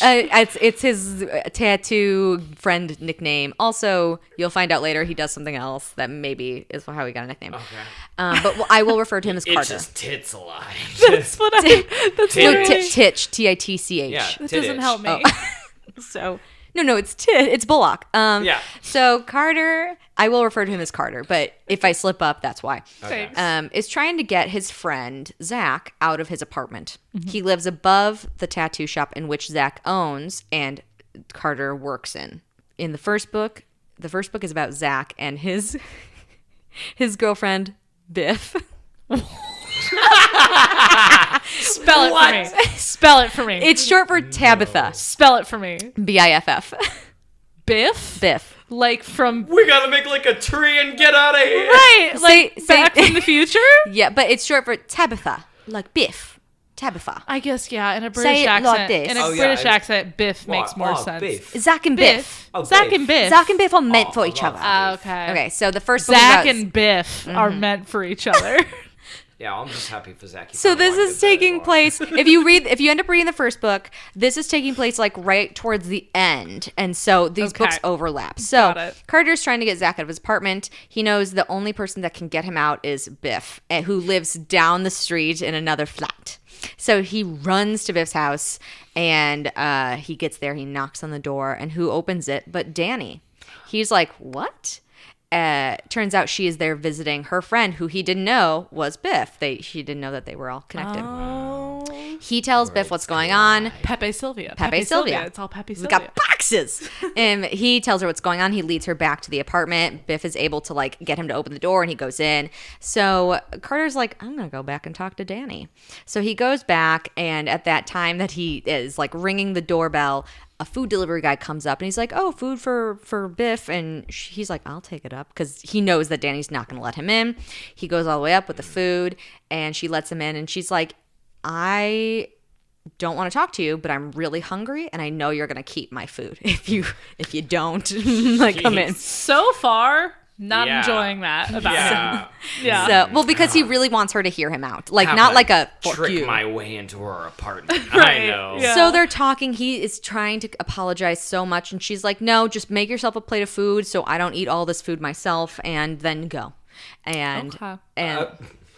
Don't worry about it. Don't worry about it. Hey, I see you're thinking about it. Don't think about it. Okay, look who's talking. They start fighting because he's still trying to apologize and she's still being like, I don't want to hear what you have to say. You're a lying bastard, da da da da da. Which leads to number one, which I call, well, you're here now, which they angry bang the fuck out of each other.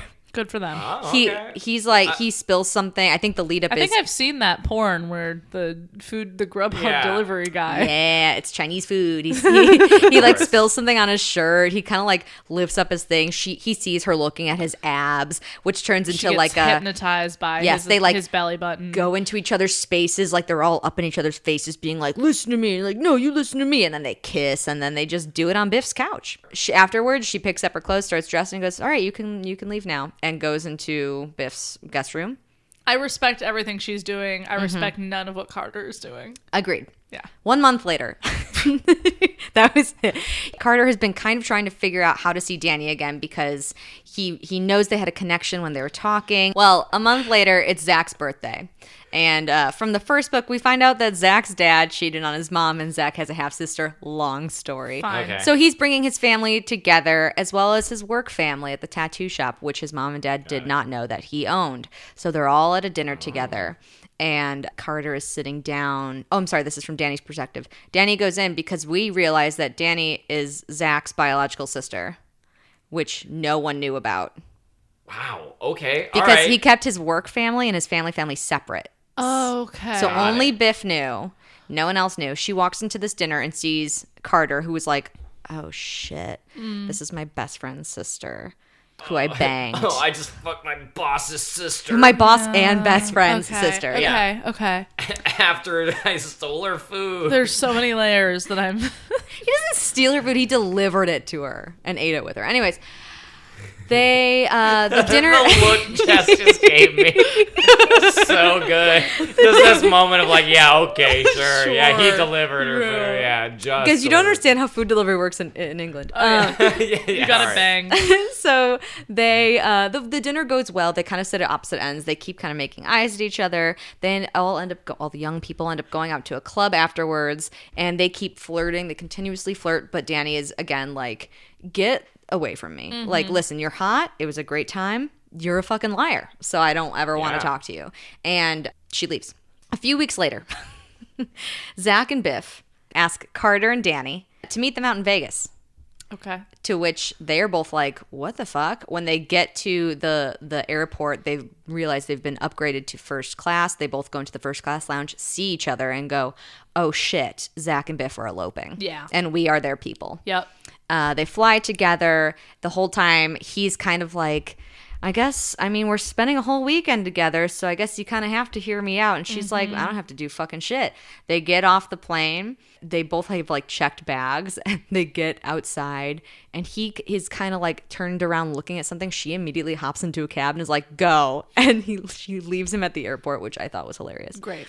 Again, I respect everything she's doing. Oh, yeah. So far. She's She's great. Him, he's got some problems with boundaries right now. They both get to the hotel where they meet their friends. The girls go to a spa day all day, and then they go get like, their dress and all that stuff, and the guys like hang out and whatever. There's also one of Zach's tattoo parlors. He has expanded to the U.S. and one of them is in Vegas. So they initially went to Vegas under the guise of like, we're gonna check out the new shop. So so they do check out the shop when they're there, and that's a whole thing. During the day, okay, so they flirt all night. Carter and Danny. Carter follows Danny into the bathroom after the two get married. They go out to celebrate with burgers, and Danny kind of is like acting a little weird, and she gets up and leaves, and Carter's like, I'm just gonna go check on her and make sure she's okay. And she's wearing this like really short silver dress. He's wearing like a tux. And he goes in the bathroom. He's like, hey, like, are you all right? Like, I don't know if I did anything. And he's being, like, sincere. And she launches herself at him.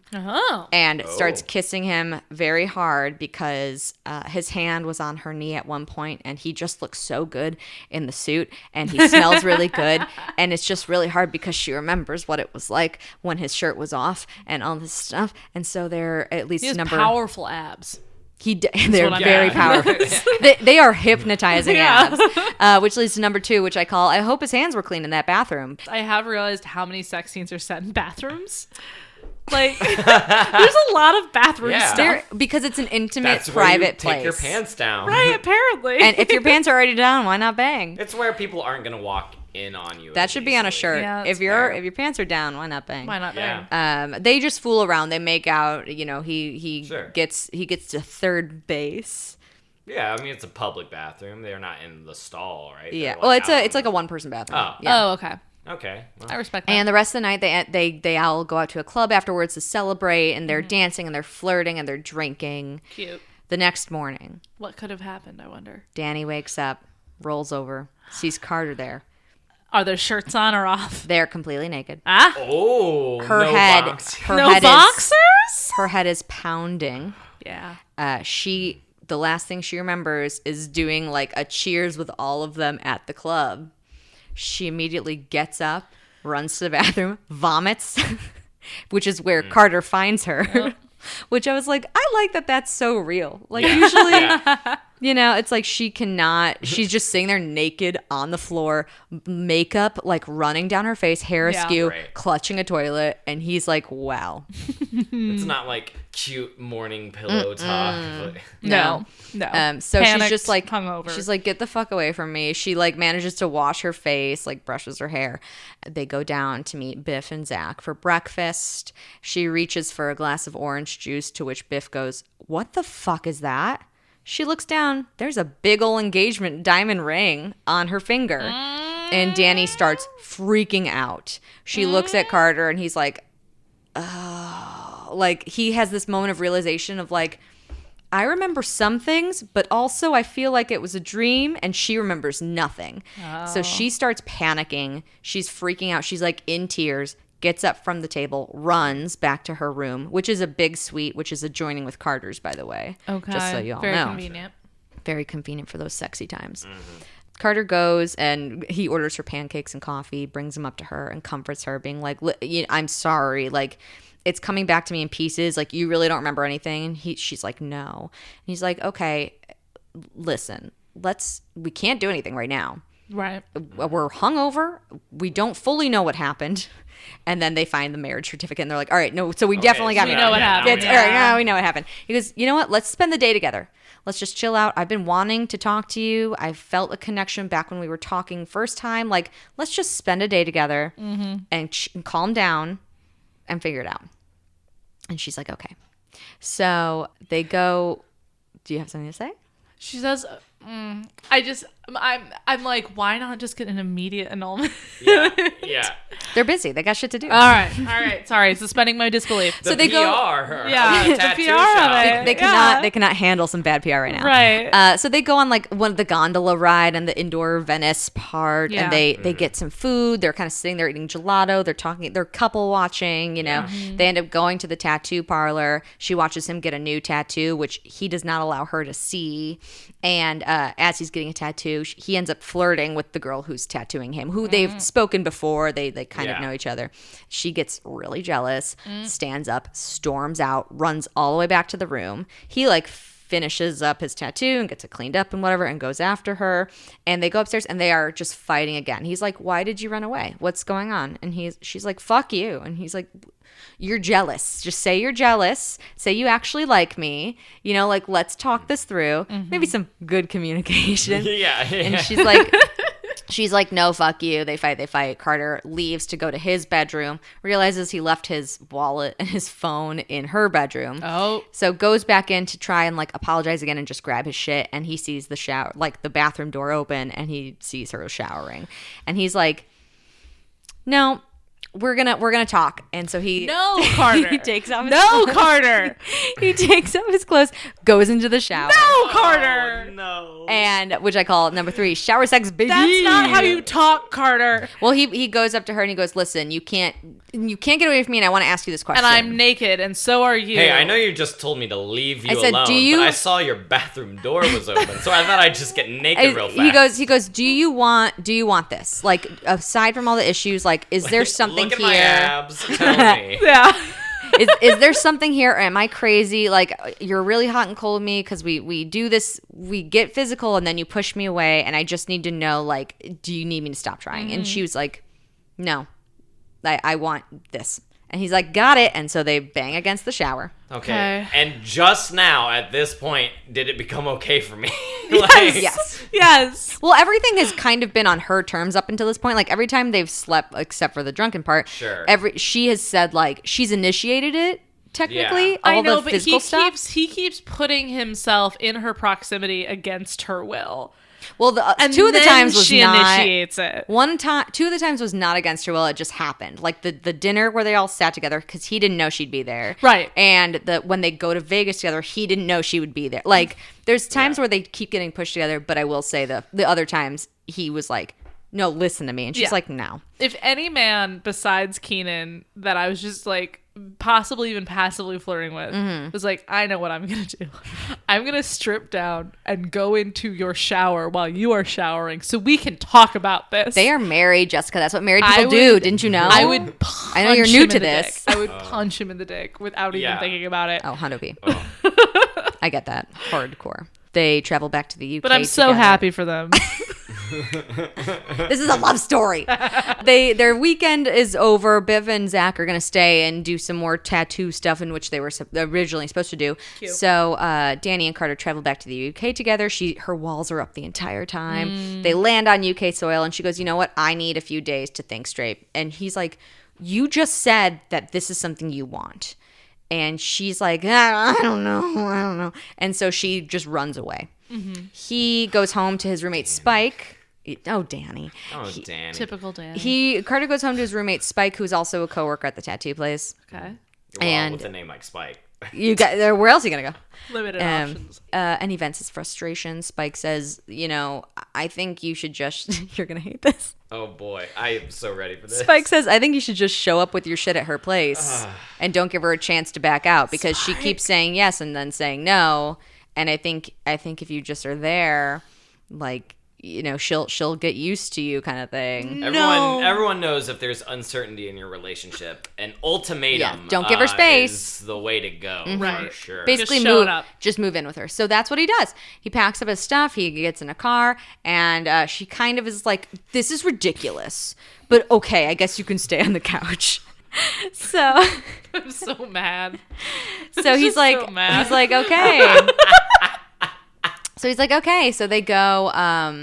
He goes and he starts like putting his stuff down, and he looks in her fridge. And he's like, "You have nothing in your fridge." And she's like, "Well, I don't cook." He's like, "All right, we're gonna fix that. I'm gonna take you out to eat, and then we're gonna go grocery shopping."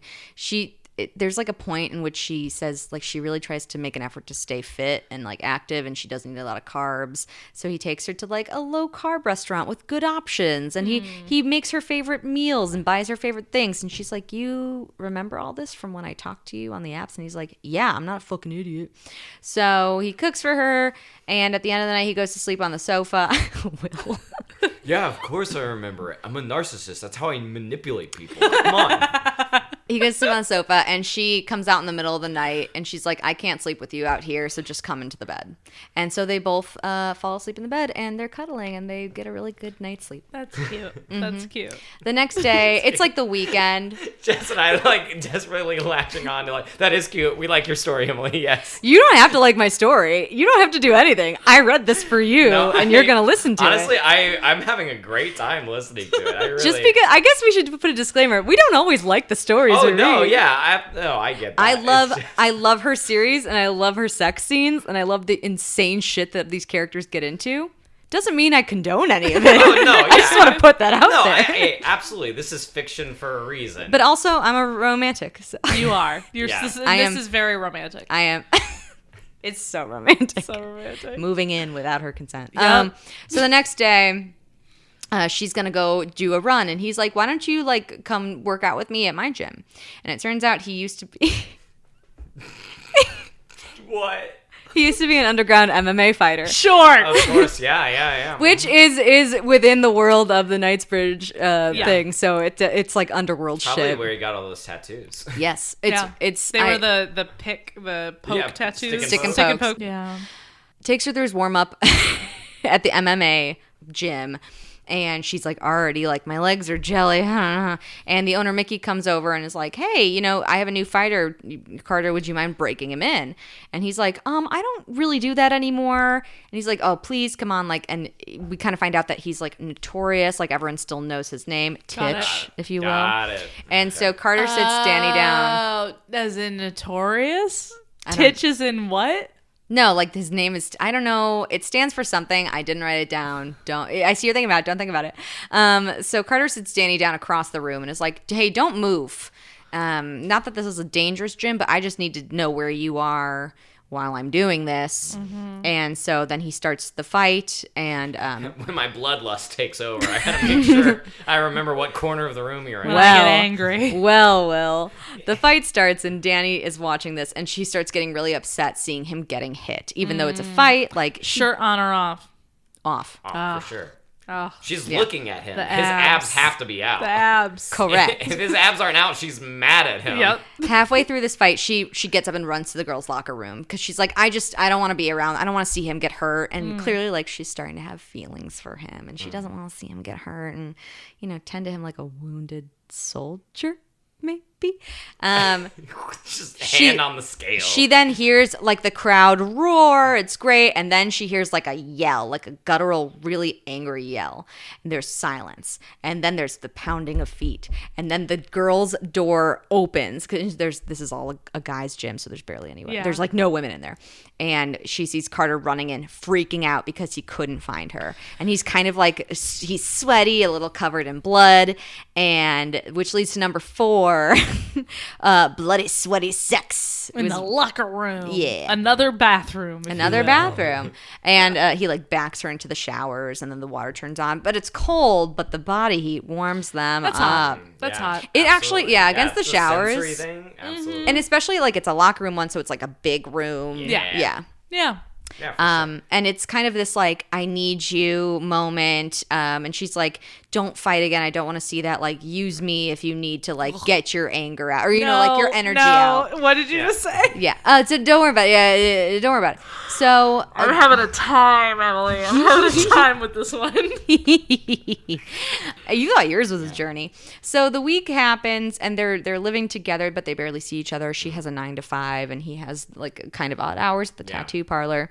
But he keeps cooking dinner for her and leaving them in the fridge, making like little art depictions of how to cook it, like her putting it in the oven and things like that. That's cute. Yeah. It's cute. And the next day, it's the week happens. Saturday comes, and they're going to a charity function because Biff asked them during the week to be like, hey, I'm going to tell my parents, who she comes from like money. She comes from an uppity thing. She goes, I'm going to tell my parents that I not only am seeing Zach, but am now married to him. So can you guys come and just be like a support system? And also like it's a public thing, so hopefully they won't make a fuss. And they're like, totally, yeah. So they all go. When they find out I'm with a real working class bloke. And Biff's parents are immediately, like, they see Biff. They're like, oh, honey, hi. And they kiss her, and they ignore the 3 others of Carter, Zach, and Danny, Danny's met them before. And they're still like, no. And they're like, sweetie, like, we have all these men here for you to meet. She goes, actually, I'm married to this guy. And he's like, no, you're not. We're going to fix this right now. And so the 4 of them go inside, leaving Carter and Danny to be like, let's go get a Pim's cup. And they're just like outside, like, this is lovely. I wish we could leave, but let's get some free booze. Yeah. Great support, y'all. Yeah, hey, great. we need you here to Excellent. back They us were up. told to stay out. So Okay. like Biff was like, Okay. stay here. Sure. Like, Got it. So let's get wasted. yes. Yeah. Yes. It was right. Yeah. it was a consensual let's No, get that's wasted. for sure. So they're having a drink when all of a sudden they hear like a commotion, and they turn around, and Logan is there. Logan is Carter's twin brother. The picture of who he used on the app. He is belligerently drunk and is like, what the fuck are you doing here? His dad follows Logan and is like, what the Carter? And Danny's like, oh, hi. And they're like, no, we're not talking to you. You need to leave. And they talk to Carter. They're like, you need to get the fuck out of here. Like, you're not supposed to be here. We haven't seen you or talked to you in years.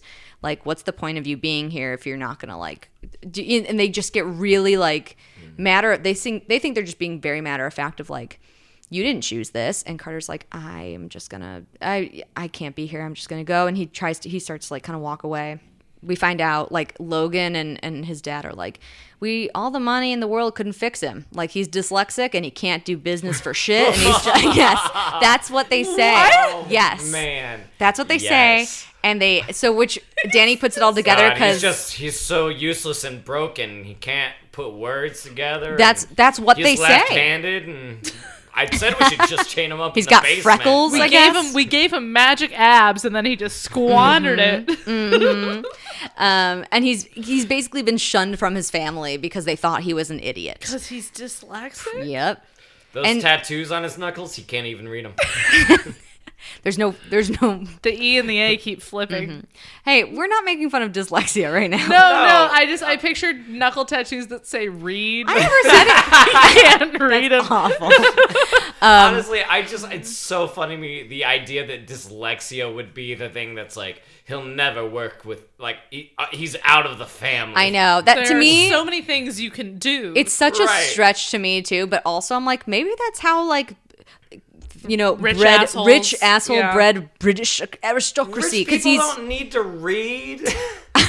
To have companies, they do. They can have the poors read for them. But this connects a lot of dots for Danny, like the pictures he drew to cook dinner at points, which I didn't say, like to read text messages, he would like have Google read it to him, like there's shit like that. I'm just thinking about It's Always Sunny when Charlie writes a musical and Artemis has to translate because it's just doodles.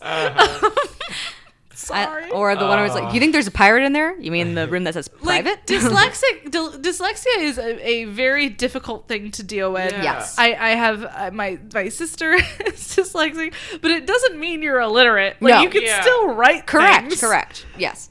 To these people, apparently, it doesn't mean anything. Okay. Yeah. This is a work of fiction. Sorry. I just wanted that out there. Please continue. I agree with you, and I have all these feelings of it. I'm just trying to get through this. No, story. you're doing great. You're doing great. Carter runs off. Danny, Zach, and Biff are like, all right, we got to find him. They go to Danny's house. He's not there. They go to Spike's house. He's not there, but his phone is there. Right. And she finds out that Mickey, the owner of the gym, texted him about a new fight. Oh, no. And so he has gone to a fight, and he hasn't been in a fight for a long time. And so she starts freaking out. They all know where the underground warehouse is. So they go to find him, but it's too late. Carter has already been in the fight. He did win. He's a real good one. But he got real fucked up. Like he sees Danny. There's blood all over him. It's like it looks worse than it is, but it's also pretty bad. Yeah. And he immediately just passes out. They get him back to her house where they call Doc. They don't take him to a hospital. I don't know why. Yeah. And who comes and fixes his Hospitals are for narcs. Yeah.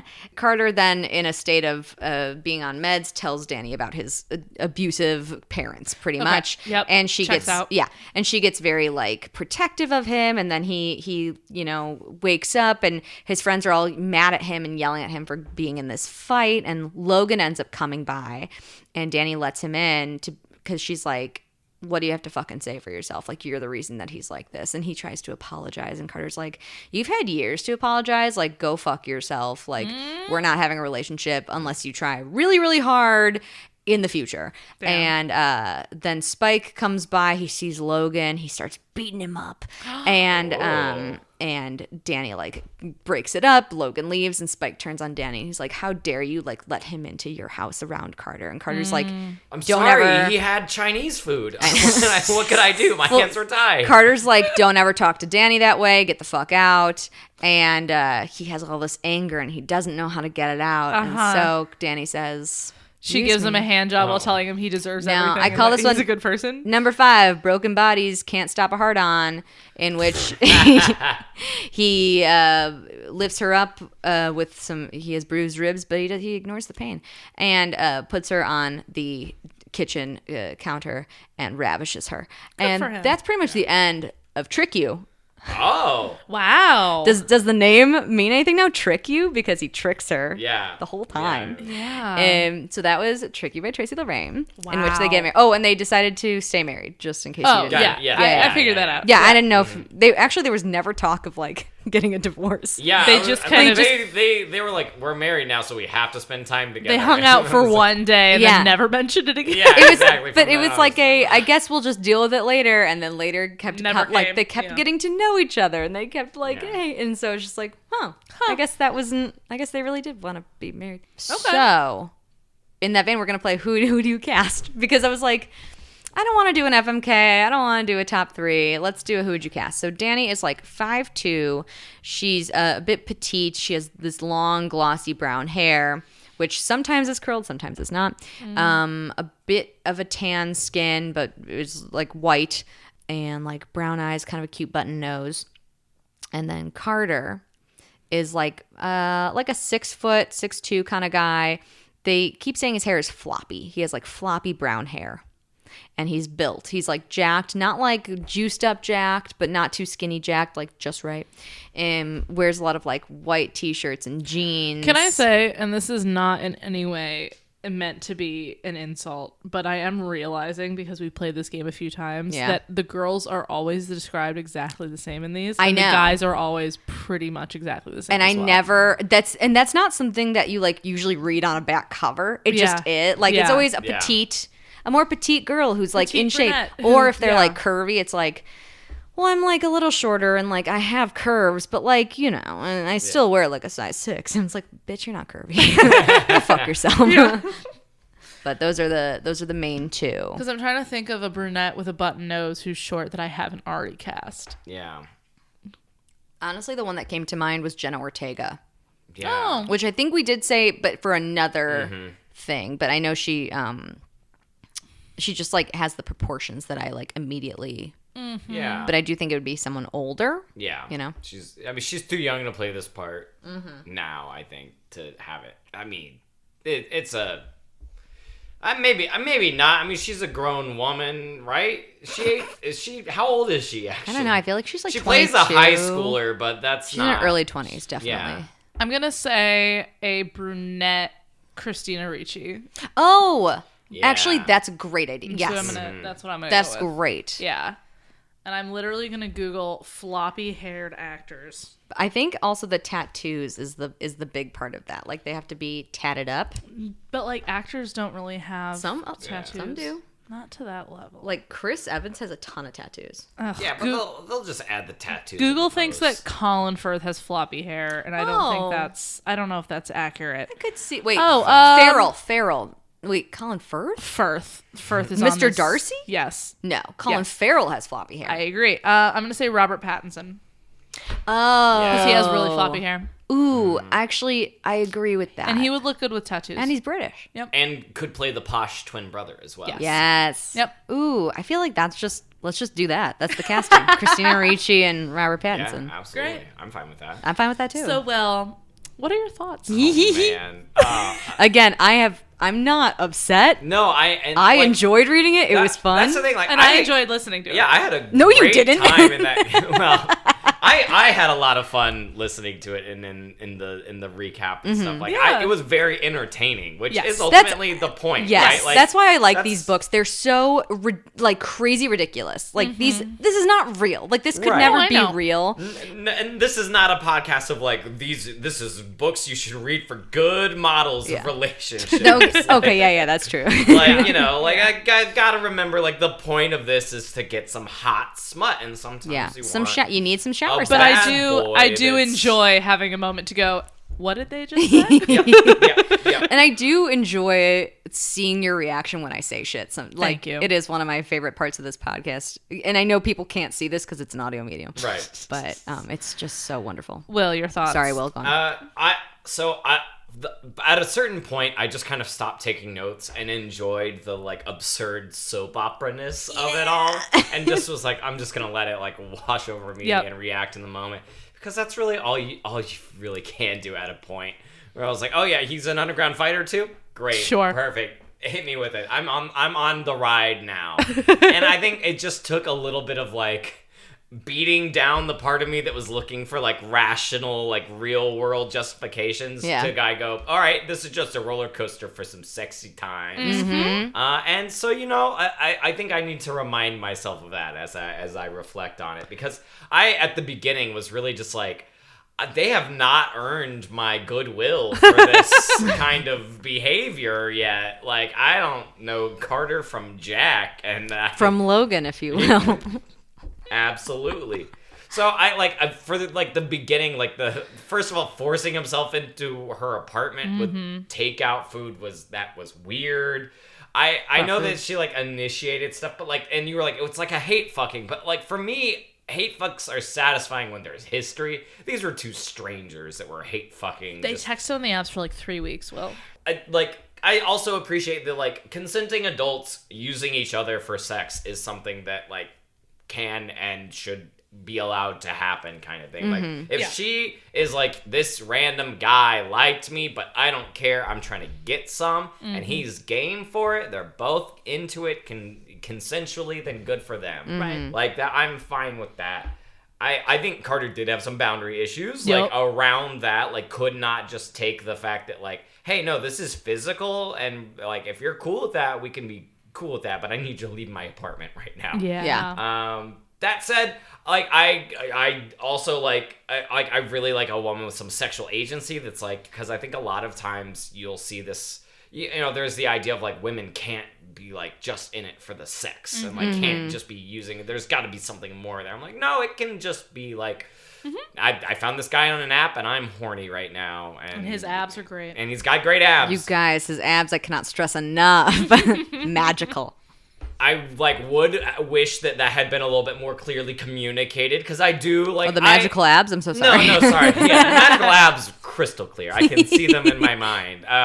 No, just the like, if you're gonna have that kind of relationship with somebody, you got to be really clear about setting up those boundaries up front. And I don't know that Danny really did that. And then she did not. And then when she did, like they finally had that conversation in the shower. When they finally had that conversation, like the next scene, she was like, well, maybe, I don't know, never mind. It's weird. I'm like, oh, Danny. Yeah, you've lost the goodwill that I had for you in this situation, where I was like, well, at least you are like treating this in a way that is responsible for you. And I was like, well, now it's not, because you know, you can't be that upset about him crossing boundaries if you're not going to establish them and stick to them. Yeah. Like, kind of, if you set those limits, hold to those limits. I mean, that said, that doesn't make either of them good. It kind of just makes them both shitty in this situation. And perfect for each other. Right, which is where I got to go, okay, well, they're both kind of shitty towards each other, so now I get to just kind of turn my brain off and enjoy the sexy times. Yeah. So, you know, I was probably hovering around a 1 or a 2, but yeah, I think it's probably closer to a 2 or 3. I'll give it a 2.5. Yeah. 2.5. Noise. Raccoons and trash cans. What's the lowest rating we've ever had? Is that it? I think that might be it. Nice. Yeah, I think the lowest we've gotten previously was the 3. Probably a 3, yeah. Yeah. Honestly, if it weren't for the MMA subplot, it probably would have been a solid 1.5. And thank God you're Like, such a fighting, like, knowledgeable fan. Not at all. That was that was just the point where I went, this is a telenovela, and I need to stop being surprised when it was his twin brother the whole time. So many Kindle Unlimiteds are telenovelas. Right. So and many. Just, like, I needed to reorient myself real fast into like, this is not a dating podcast. I'm not here to talk about how well they are doing communicating on to your each other. Penultimate episode. Exactly. I just now realized, oh wait, this is about This is smut. a smutty book. Weird. These have all been sex scenes. What is fiction? So 2.5 raccoons and trash cans. Yeah, that's respectable. I like it. Yeah. I had a good time. Yeah. Yeah. Thanks, Emily. Hey, thank you. You're welcome. Hey. So was there anything that you wanted to like? Your next episode is your last like normal episode. Man. Yeah, this is your last trope that you can give us. Yeah. And we've talked about a lot throughout the season. We talked about a lot today. So what are your thoughts? What's going on? Talk us through it. Here we go. So I wrote down sex pollen at the beginning of this episode, mostly as a bit. We put a pin in Omegaverse because that was one that you were like, that's another one that would be a long one. It's big. It's a big one. A big, thick, girthy one. If you will. We're wading out into the unknown.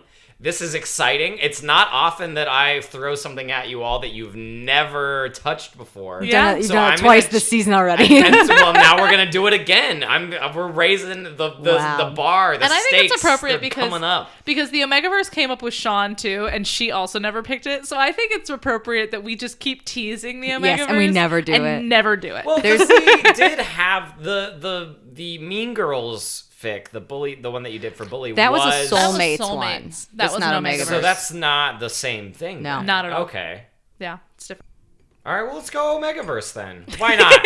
You've All talked right. me into it. Let's do Omegaverse. Sure. Why not? Listen. We're gonna have. Do we get bonus points if we get exhibitionism? Yeah, absolutely. Yeah. Come on. Absolutely. We get an extra half trash can. Yeah.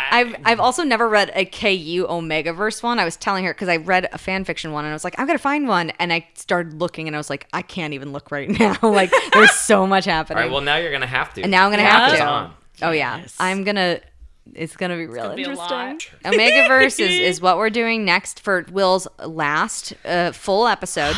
Yeah. We love you so Wow. much, I Will. don't We're want gonna it miss to. I you. don't know. It's been so much fun. I've had a blast. I honestly hearing the first episode drop like this past week has made it so real. I I'm like, know. oh, it's happening. Isn't it fun? And now I'm like, oh, it's so close to being over. I know. Makes me sad. I do. So I'll tease it here, and I don't. You can keep this in the episode or not. It's up to you. But I'll tease it here. I have an idea of something that I want to do for the. I know the season 2. My last episode of season 2 will be the season 2 recap. Yes. But I have, I think, a little something that I'm gonna do a special for you all. In a little game preparation of for your that. own. Maybe I'm not gonna. I don't want to give away too much, Okay. but just I was inspired. I was like, well, that would be really a fun idea. So I'm gonna dangle that juicy little tidbit. I'm not gonna tell you what it is. Ooh, I'm Okay. excited. Yeah, I am But too. yeah, absolutely. All right. But Omegaverse. Omegaverse. Hey, Will. Hey, well. Weird. Oh, thanks for asking, y'all. I finished Rhythm of War. Hey, It's done. nice. The next book doesn't come out till 2024 Oh, November. no. I feel that pain. So yep. Now I'm just waiting on that. I'll go read some of his other books and other stuff. Right now, I'm reading through the tabletop RPG rule book for Avatar Legends. Oh, wow. Wow. Which is it's been a lot of fun. It's really Yeah. cool. It's a lot of it I know already because it's just like Avatar: The Last Airbender lore. But I also love that show, and so like there's also some really fun lore that they've written for the game that is like canon. You know, reading about the setting, reading about the rules and how the game works, and that's what I've been reading. Yeah. Nice. I love that. Yeah. Hey, Emily. Hey, Emily. Yeah, what's up? What are you reading? I'm reading the third book in this series by Holly Renee. And I think I've read the other two whilst we have done this podcast. This third one's called A Kingdom of Venom and Vows. And it's like the third in this like vampires, fairies, fun. soulmates kind of thing. It's all the shit that you're just like, yes, throw it into a pot and let's see what happens. Yeah. So just started that. Nice. Oh yeah. Sounds fun. Hey, Jessica. Yeah. You guys. I'm reading two things right now. Now that I finished this episode's fic yesterday, so now I can read other things. I'm in the middle of the Hermione fanfic that Emily recommended to me called Amorvin Si Omnia by Twin Flame Blues. I love it so How the much. turntables. I know. Have How the turned. turntables. It's quite good so far. It's like a Hermione and Draco used to date, and then her and Ron were together, and then Ron like cheats on her, and now she's like her and Draco are gonna get back together, you can tell. And I'm excited to get there because she's been waiting for me to read this Yes. for a while. And then so I'm good. also, because Succession, the last season, starts this Sunday, I think. I've been revisiting some of my favorites, and I'm rereading it's called Devils Roll the Dice, Angels Roll Their Eyes by Devour the Moon. And the summary is one of my favorite summaries ever, which is the thing Roman's learning is the thing that it's probably taken him way too long to learn anyway, is that the world has no shortage of dog cages to lock him in. It's just that most of them don't get him off. They just fucking suck. So Wow. yeah. So I love me some Succession fanfics. So I'm happily burning through those as well. Nice. Yeah. So yeah, we'll be back with The Omegaverse. a very could I say wet? It's gonna be a moist episode. It's gonna be a moist episode. Dripping, drenched. Oh yeah. That's what you will learn quickly We're about gonna the need- Omegaverse. There's a lot of stuff going on. We're gonna need some okay. Jessica research in this one. Yep. 'Cause, I can't. I'll see if I can hunt down the original fanfiction.net breakdown. That'd be great. Yep. That'd be a whole episode just to read it. Yep. But like, yes, to reference that. I love it. That'll be on the Patreon. I love that it Yeah. exists. One day when we have a Patreon. Yeah. We're just two We're just two raccoons raccoons talking about the best trash in town. Bye. Bye. Femmes Reading Filth is hosted, produced, and edited by Emily Barusian and Jessica Mall. Intro music by Tom Lehrer. Outro music by David Reddick. You can follow us on Instagram, Facebook, and TikTok at Femmes Reading Filth. Thank you for listening. Bye. Bye.